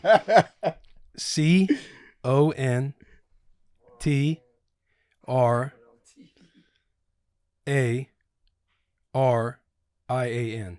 Oof. Let's see. Here we go. Are we going to remember those letters? Contrarian. I hit Yeah. it. Come you on knocked now. it Come out. on, let's go. Come on now. Oh, y'all got handshake. We got a Yeah, little- we we got a little something come up with going something. on. We'll come up with something. Yeah. A little salt and pepper action. I We'll like come that. up with something. My tier 2 is going to go to Ben Jones. And this is a very It's unique. a good pick. I'm actually flipping him. Ben's going to be my 3. Dennis is going to be my Oh, 2. no. I know. Dang, Ben. I know. But here's why. Hard life out here. When I first met Ben, I did not like Ben. I thought Ben was a people-pleasing corporate guy who played both sides but told the coaches things. I didn't trust Ben. And he's right, because that's what, when Taylor was briefing me on the roster when I first got to Tennessee, that Yeah. was the thing on Ben. You weren't a big fan of No, Ben. I wasn't a big fan of Ben. I thought Like, he oh, was. I thought he's he a company was man. because I was a Teacher's for the pet. boys type of guy. Like I messed with the coaches, but I also was like, those guys are the enemy. Also, we got to watch out for them. They're trying to get us all, and so we got to band together, boys, and do what they say, but always, watch your six. Right. Ben didn't feel that way. He kind of went back and forth, best friends with everybody, and I just didn't trust it. Towards the end of my career, I grew to truly appreciate Ben Jones because he was not only for the boys, he was also helping by talking to the coaches. He was so integrated into the culture of the Titans that it was like another coach that had a voice with the other coaches. So it did help us out in return. Great conversationalist, gets along with everybody. He's kind of like a gatekeeper. Does a great job. Doesn't matter where you came from in life. Ben brings everybody around, and he's a massive glue, especially because our offensive line room, we had guys kind of go through their Houston process, whether it was Houston or not, but they would come back and be like, brother, Yeah. you have no idea how good you guys have it here. We had like one of the best offensive line rooms, maybe of all time, and it was because of Ben Jones. That's so right. I'll give Ben my tier 3 nod, putting Dennis at tier 2. Uh-oh. I'm excited to hear this one. I don't know who it is. It's not Really? you? It's not you? No, we said before the pod that we were going to exclude each other. Okay. Yeah, you have to. Okay. Because Will would probably be my honorable mention at the very least. Yeah. Taylor Like would be he- top 10 somewhere in there. Yeah. This is so much harder. It's crazy. You had the other two and talked about them so well, but you don't know who your number one is. I know, and I think I'm actually going You to. overshot. Yeah, because I thought I had more names in my You head, did. but now that I'm really getting to it, I was He like, doesn't have friends. Yeah, he does. Yeah. He kind of doesn't. yeah. Oh man, I'm going to have to elevate everybody. I'll put Dennis at 1. Okay. Ben at 2. I thought Met might be in there. I thought about Mettenberger, and I'll tell you why I didn't put him in there in a second. After I figure out who's going to be my tier 3 over Corey or Jordan. Jordan's going to be tier 3. Corey committed to Beer Olympics and then decided to not get out of it, and I had to find out from Jordan that he was not going to be in it, and for that reason, he is in my honorable mention. He fell down the chart. Yeah. All like the stock market is steady moving. Yeah. June steady 20, moving. June 24th, 25th. June 24th, 25th. That's in Vegas. Beer Olympics, yeah. Beer games. Beer guy? I'm not. You got some tequila? What's up? We can get you We tequila, can but get you imagine out there, get some drinking tequila in your hand. You can be a spectator. You trying to go out there for the vibes? June 24th, 25th. Careful what you say too, because I'm not. Yeah, that's what I'm saying. I'm not gonna commit to anything right now because see if you have any family trips, any Hey, derby I'm trips. gonna make sure. Yeah, I'm gonna do a little bit better job preparing myself this time Okay, before I just off the cuff start Yeah. throwing things out there. respect. Yeah. So you got Dennis, Ben, Jordan Ruse. Jordan Ruse. Yeah, I think. And Jordan really flew up the list. Well, he I feel like. and then he went to 3. But I'm saying in the short time, I feel like you've been around Jordan. Yeah, I think Jordan made a big impact. I mean, I really like Jordan. Yeah. And I really like how just intentional he was with all stuff. I loved how much effort he put in the game. This feels like MySpace top 8 right now. I know. Yeah, Yeah. love By the way, MySpace best top social 8. media ever. For sure. I don't know. Change my I layout love every X, day. bro. I X. know the background, the The music. background, the music, the whole I had thing. Webby or Better? Boozy Independent. Mm. Maybe it was did they do a collab? You know, MySpace Yeah, was I the know best what you're social talking media. about. That shit Where went were we hard, at? INDEPENDENT. Look at us having a spelling contest out here today. Yeah. That's nice. Yeah. I love this. I think that the tiers, I'm gonna have to work on mine and come back to y'all because Oh, you want to change yours up? No, Have you no, thought I'm of just any saying. more? I'm just saying. Like I don't think I understood the question before. Yeah. Yeah. Don't worry, we'll have another Yeah. one, a twisted Yeah. question after we do Okay. tier Which talk. Mitch has been working on for weeks. Oh, My so it'll be tier good. list is going to come. Hold on, Mettenberger. You want to talk about Mettenberger? or Yeah, no? yeah, Mettenberger. Why didn't he make the list? Dude, so I met in a group chat with a bunch of random degenerates before the combine. And then we both get drafted the same year to the Titans. And we're at the Millennium Maxwell house. He texts me and he goes, "Hey, do you want to ride to the facility together for our first practice or first whatever?" I was like, "Yeah." I get in the car and we're driving. And Millennium Maxwell house to the Titans facility is probably a 5-minute drive. Yeah. On that drive, he tells me, he goes, "You and I are going to hold each other's hand through this career, spend 10 years and both be Hall of Famers." He says that. And I'm thinking to myself, I'm fucking gassed up. I literally live at his house. I until my contract got done, it was like July, my contract wasn't finished. And I was sleeping on his couch. We were together every single day. The reason why he falls down the list, 100% honestly, is not the best teammate. Mm. And I think when it comes down to the locker room, I loved Met like as a friend. Like I thought he was a great, fantastic friend. Yeah. But when it came to like locker room, we're really trying to get this done. I just didn't. As I look back in it, the effort wasn't 100% there, and that's where from a locker room standpoint, just doesn't make my list. Damn. This sounds like Gary Bertier's friend. I think Gary deserves- Bertier, the one he had to cut? the one he had to cut. This what it Sometimes sounds you like. just gotta You're cut a missing man blocks. loose. You gotta cut a man. Yeah. You missing blocks like that, you gotta go. Trying to win. Yo, That's real. what a movie. I gotta rewatch it. My tier list, and by the way, you can't go back now because I'm about to start, but I thought too Delaney Walker was going to be somewhere. Oh wow! I knew that was going to kill you. I knew that Oh, was you let your boy off. Yeah, Tier bro. one, There's no Delaney. question that Dang. Delaney. There's no question that Delaney should have been on that list. He's probably one. However, He is you one. already missed it.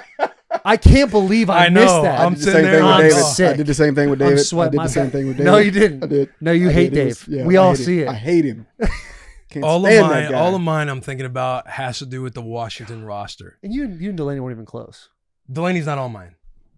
I'm just saying. Oh, I've that's been why around. you You said thought hey, he you can't posted take him. yours Yeah, back. yeah, you can't take yours back. Yeah, That does make me yeah. sick.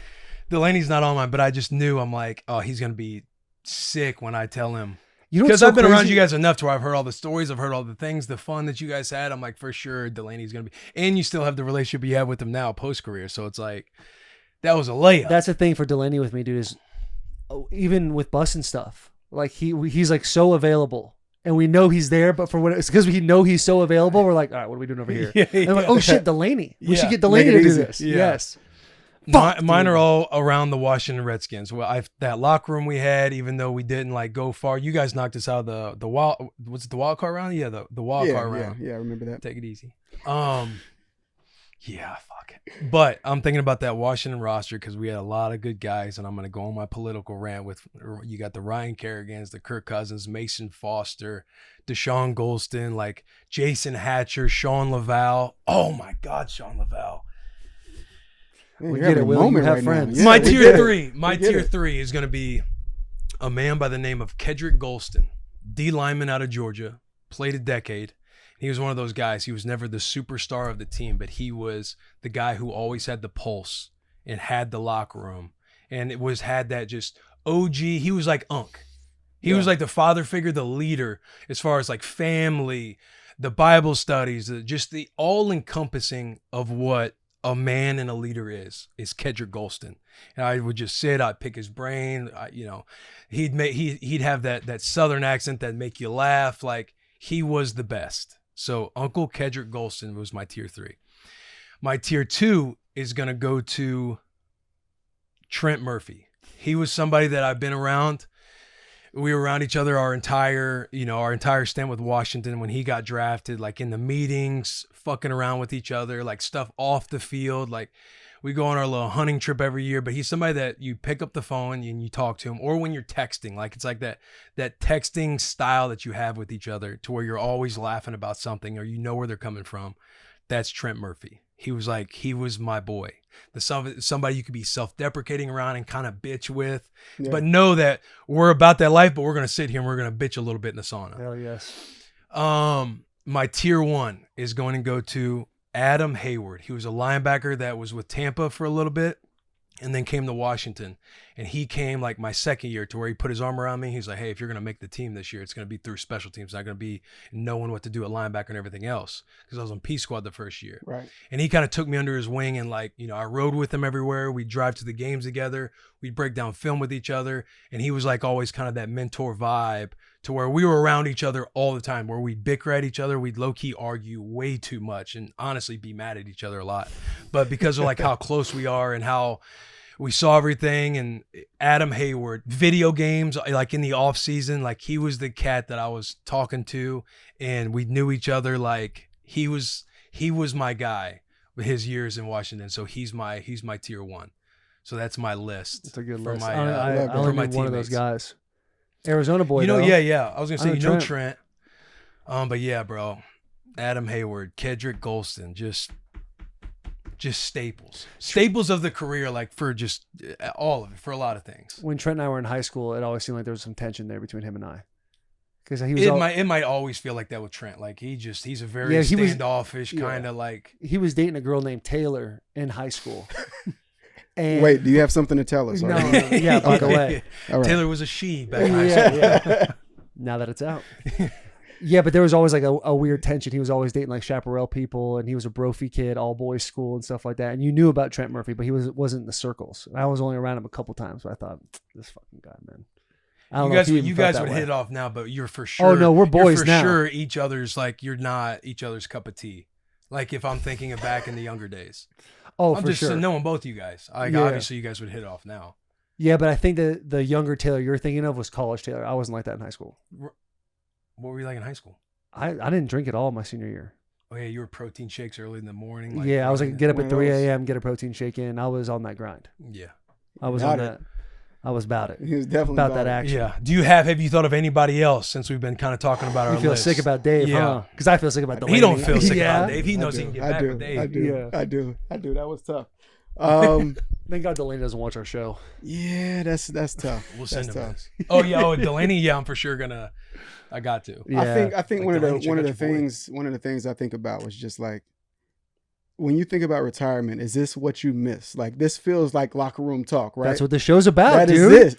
This is locker room talk. This is what it felt like. This is this is the vibe that you get, right? Every day, every single morning, you're walking in, like everybody has their little crew, and like, you know, some teams intermingle a little bit more, but you have these moments and you have these conversations just happening all throughout the locker room.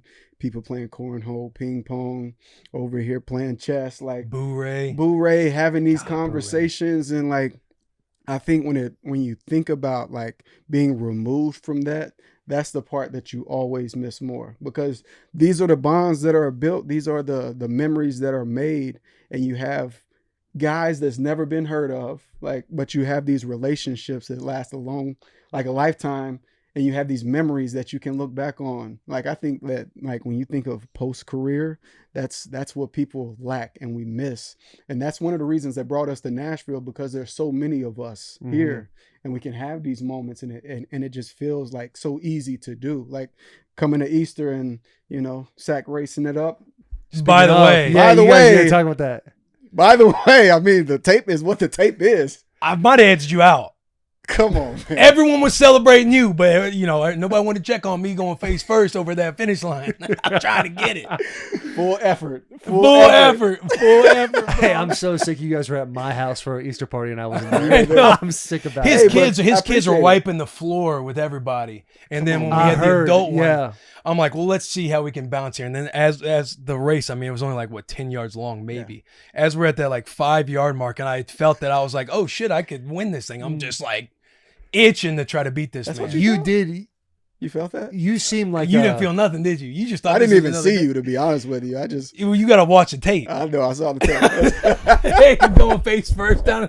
It's a lot. It's a lot in that tape to like break down and look through. Like there's a guy that looked like he tore his ACL in it. Yeah. But, that was awesome. good. Nashville's a fun time. It is. The house you're building, you said you have a big entertainment area in there. Yeah. I want you to know, Nashville, people stake their claim to holiday parties. Yeah. And Taylin has staked her claim in Easter. She has. So you can take any other holiday you want, but I swear to God, dude, if I get a card saying you're invited to the Cobb family Easter party, we will have problems. No, we're not doing that. What's yours? I'm trying to protect what's my wife's. We're not doing I'm that. trying to protect what's hers. We just got to get a guy night going with the vibe. It sounds like he has over his house. It's gonna be a spot. You a cigar guy? I am. Yeah, I'm not. I don't know him as well, but I like to smoke a cigar from time to time. You know, we got the golf simulator. It'll be a good little spot. Yeah. Golf simulators I don't even like golf, but they are fun. Yeah. Those are a good time. When's that going to be done? Hopefully next year. So, next year? 18 months. Next year. 18 you know months how from it is. now. You know how they say it's 6 months and it's 12. Yeah. 12 months is 18. But yeah, we'll see. We'll see if we'll make something happen. But, it's going to be the best. Dude. Easter was great, by the way. We missed you there. But my son, my middle boy, Cade, caught his first fish at your house. So, you know, we'll always be thankful for your pond. Very welcome. So, yeah. That is awesome. What kind of fish was it? Bass? I have no idea. Cool. He caught something. It was a fish. And held it up, and he Hell was happy. Yeah. That is so great. Led to fights at the house later that day. What's that? Led to fights at the house later that day because the older brother didn't catch a fish. So we were tight. He had to let him know about it. Yeah. That leads us into our next segment. We have a dad segment. That is essentially, it can be, hey, a little bit of wisdom you can put on new dads out there. It can be something that pisses you off about your kids, but this is a safe space for you to talk about your kids, your experiences. So it's kind of like we have also a segment called Shoutout No Free Shoutout, but it's a small little thing that maybe happened this weekend, maybe as a father, that things that you like to do, raising 3 young boys, that you want to tell to these people right now. I would think just trying to make things fun. You know, kids want to be kids. They want to have fun. I've noticed that times whenever I'm like, oh, don't do that. Get over here. Don't, you know, it just like, it adds to the fuel, right? And it just, we all our levels go up, and then we're really in the thick of it. But one thing that I've here recently, I don't know where the idea came from, but like one day I was just like, hey, like, I need you to go take a shower. Like, take your shower, and then I'm gonna do introductions. Like, I'm gonna play an introduction for you to come out to. Like, right? Because they come to all of our games, they see the introduction, everyone getting called out. Such a boy. So whenever I want to get them like in the shower so we can get this bedtime routine started, like I say, let's do introductions. I put on the Chicago Bulls intro. Whenever they get out of the shower, that's awesome. I give a whole spiel. Like, I give the whole rundown, and then K-Cobb, and he'll come out and do a little dance. Like, Caspian does a cartwheel, and he come through. We got handshakes. You know, so it just that's awesome. Yeah, just trying to do something, find ways to make it fun. And you know, again with the boys, we're always outside. Like we're playing sports. I'm just trying to be as present as I can with them because I know this moment's gonna pass. Like I know in 5 years they're gonna go want to be with their boys, and you know, just trying to have these moments now while I got them. I like Is there that, anything you take from your career, like the work you put in, that you try to have resonate with them, or you take from your career to help you in fatherhood? Yeah, I would say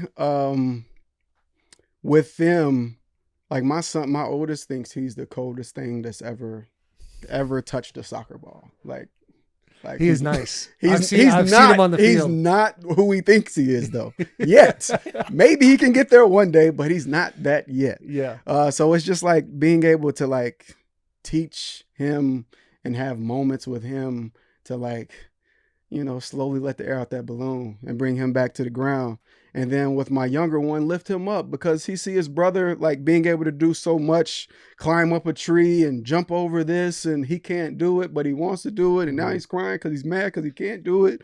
So it's like taking, you know, everything that I've learned and understand. And I always tell my little one like, hey, or my middle one, like, hey, bro, like you're going to be bigger than him in about 7 years. Like you're going to be taller than him. You're going to weigh more than he does. Like, you're going to be all right. But he just, well, when am I going to be 6? When am I going to be like, he's always ready for that next thing, but just trying to like lift him up, bring the other one down, make sure that they understand that like the only way you get better is the work that you put in. Like, and like my son is 5 and 4 right now. Both of them are, you know, they're too young to be thinking about, like my oldest son said he's getting drafted and he's playing soccer in Europe. Like, as a dad, that's what you want to hear. I would love that. I would love that. We all had like I would the love big that. dreams. Yeah. I'm always gonna support that. I'm always gonna push him to that. But I need him to understand too that even if it's 10 minutes a day, let's go kick the soccer ball. Like every day. So when you get to the game on Saturday, the kid that hasn't played soccer other than the last game, you done played, you know, the past 5 days, you've gotten 50 minutes of soccer on top of whatever practice that you've had. Like that's going to add up over the course of time. And when you get to high school, maybe that kid that's 7 right now, that's better than you, at 15, you're going to be at another level than he is. So like just trying to like slowly integrate that into them so they understand. And we try to stay off his iPads as much as we can, but you know, vacations, like, go ahead, take that thing. Yeah. That drive. Sometimes that Yeah, drive. I need a break. Yeah. I'm tired. Is there anything from your childhood that you remember that you don't necessarily, you want to do it differently with your kids? Not necessarily. One thing I'll say is I was very, very fortunate enough. My pops was in my life from day one, and like he gave me the perfect example of like what it meant to be a man and provide for your family.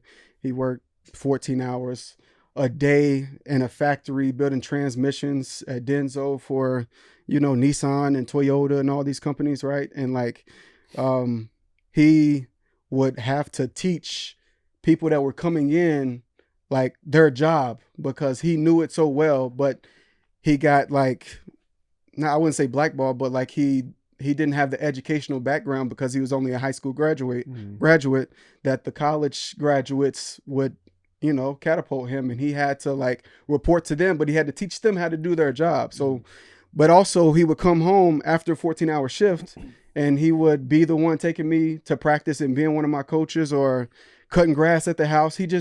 I saw as an example a work ethic that, you know, was instilled in me just by watching him. You know, he always told me that if I wasn't out there working, that somebody just as good as me was working. So he always dropped these little nuggets on me throughout my childhood that I think helped me. So I just try to do that with my kids too, not like forcefully doing it, but just like, I know they're listening and maybe they don't, you know, they're not hearing everything, but I'm trying to help them along their life. Yeah. I love that. And man. that's awesome. Your dad sounds awesome. Yeah, he's the man. He's the man. Yeah. G Daddy. We'll Shout have out to get G this Daddy. clip for you so you can send it to him. Yeah, Daddy, definitely. Miss you. Always. Come visit. Yeah.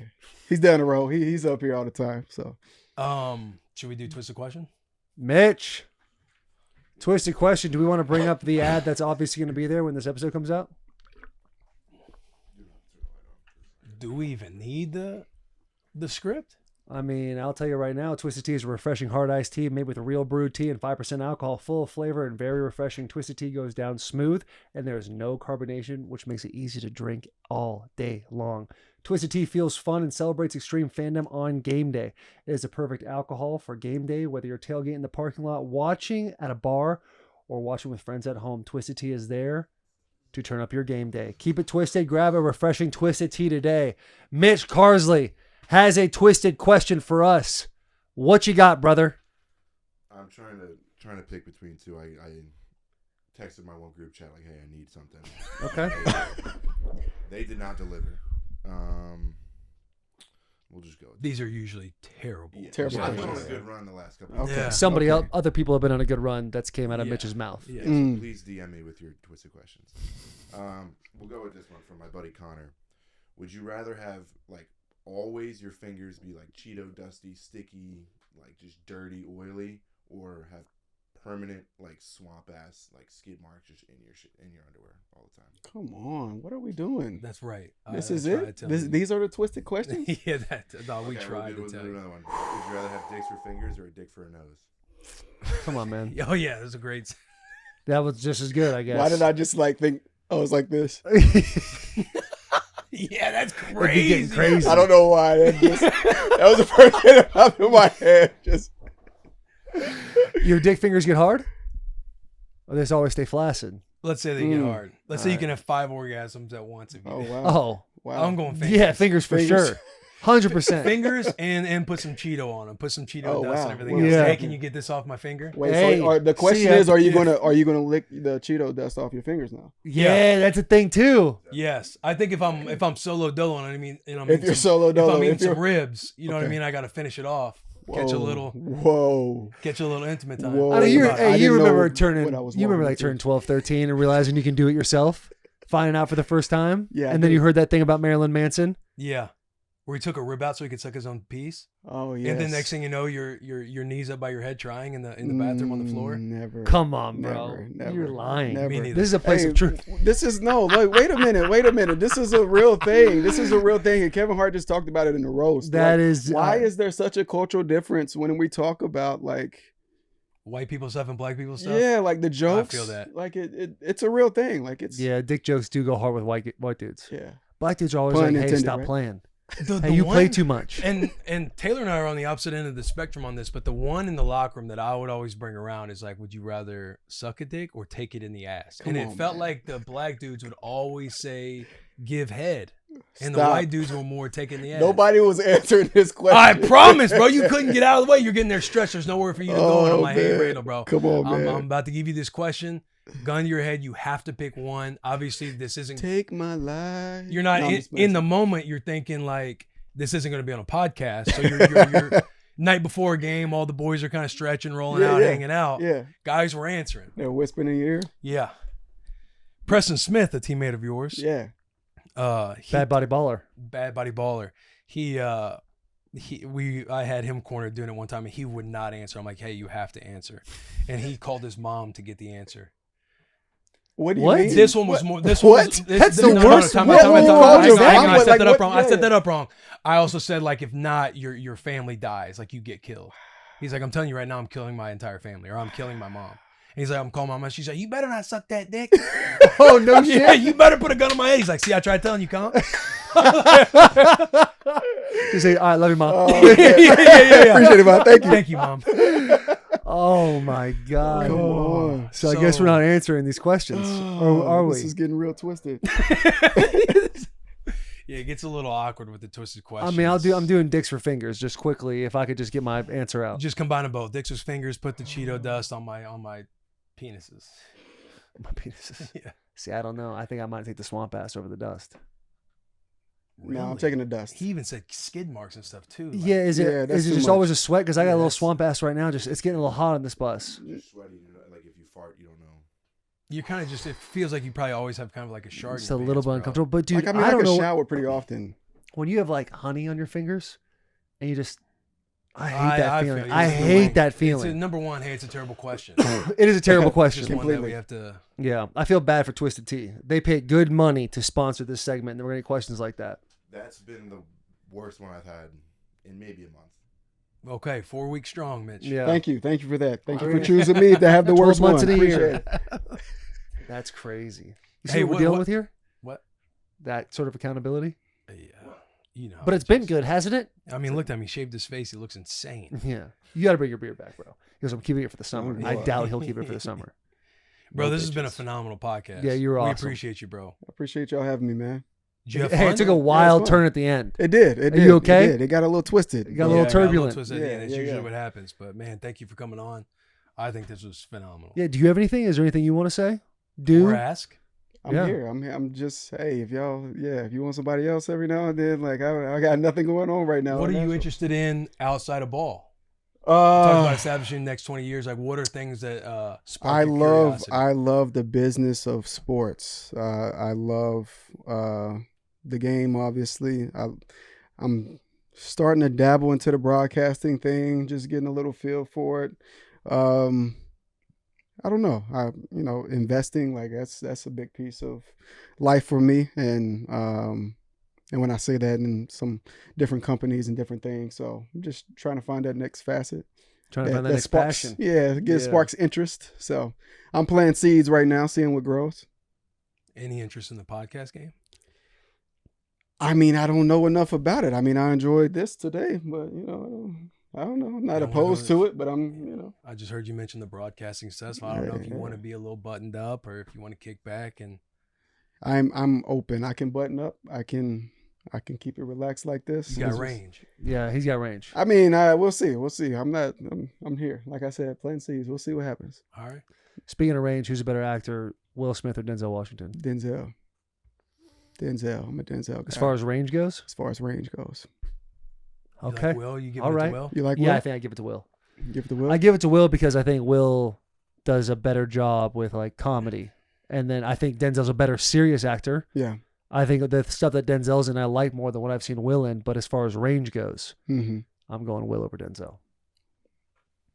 I Can't think go that. wrong with either you one. can't. No, no, Denzel phenomenal is the actors, man. both. Yeah. One's, if you had to one's more watch- physical than the other, If you though. had to watch somebody for the rest of your Denzel. Better movies. Better quality movies. Better movies. Yeah. I mean, you seen John Q? Remember the Titans? Man. That thing hits different being a father. For the third time. Yeah. That's a third Man on Fire. callback. Even the what are the ones he's been doing? The action ones. Equalizer? Equalizer. Yeah. I haven't Bro, seen even them. those. You seen Equalizer 3? Yes. What was he in with Jared Leto? There was a movie came out on Netflix where he's like a cop. That Denzel's in it? Yeah, Denzel's in it. The dude that plays Freddie Mercury's in it, and then Jared Leto is like the suspect. Oh shit. Yeah. Oh, I I haven't think I seen know that. what you're talking about. New movie? New movie. It's on Netflix. I Yeah. haven't seen that. Where Jared Leto's like he's like the killer. Yeah. Or could be the killer. Yeah. I know what you're talking about. But I yeah, sh- he's solid in that too. Yeah. All right, let's wrap this thing up, huh? Yeah, man. Randall, thank you for coming on. That was fucking awesome. Subscribe, leave comments. Everybody who watched, big hugs, tiny kiss. Tell us what Randall should do with his next passion in life, whether it be broadcasting or. And leave actual good questions for the Twisted Question segment if you can. Please. Big hugs, tiny kisses. We'll see you guys later. Bro, thank you, Oh, man. man. That was fun. Appreciate y'all. Yeah. That was awesome. Bob's gonna be sick.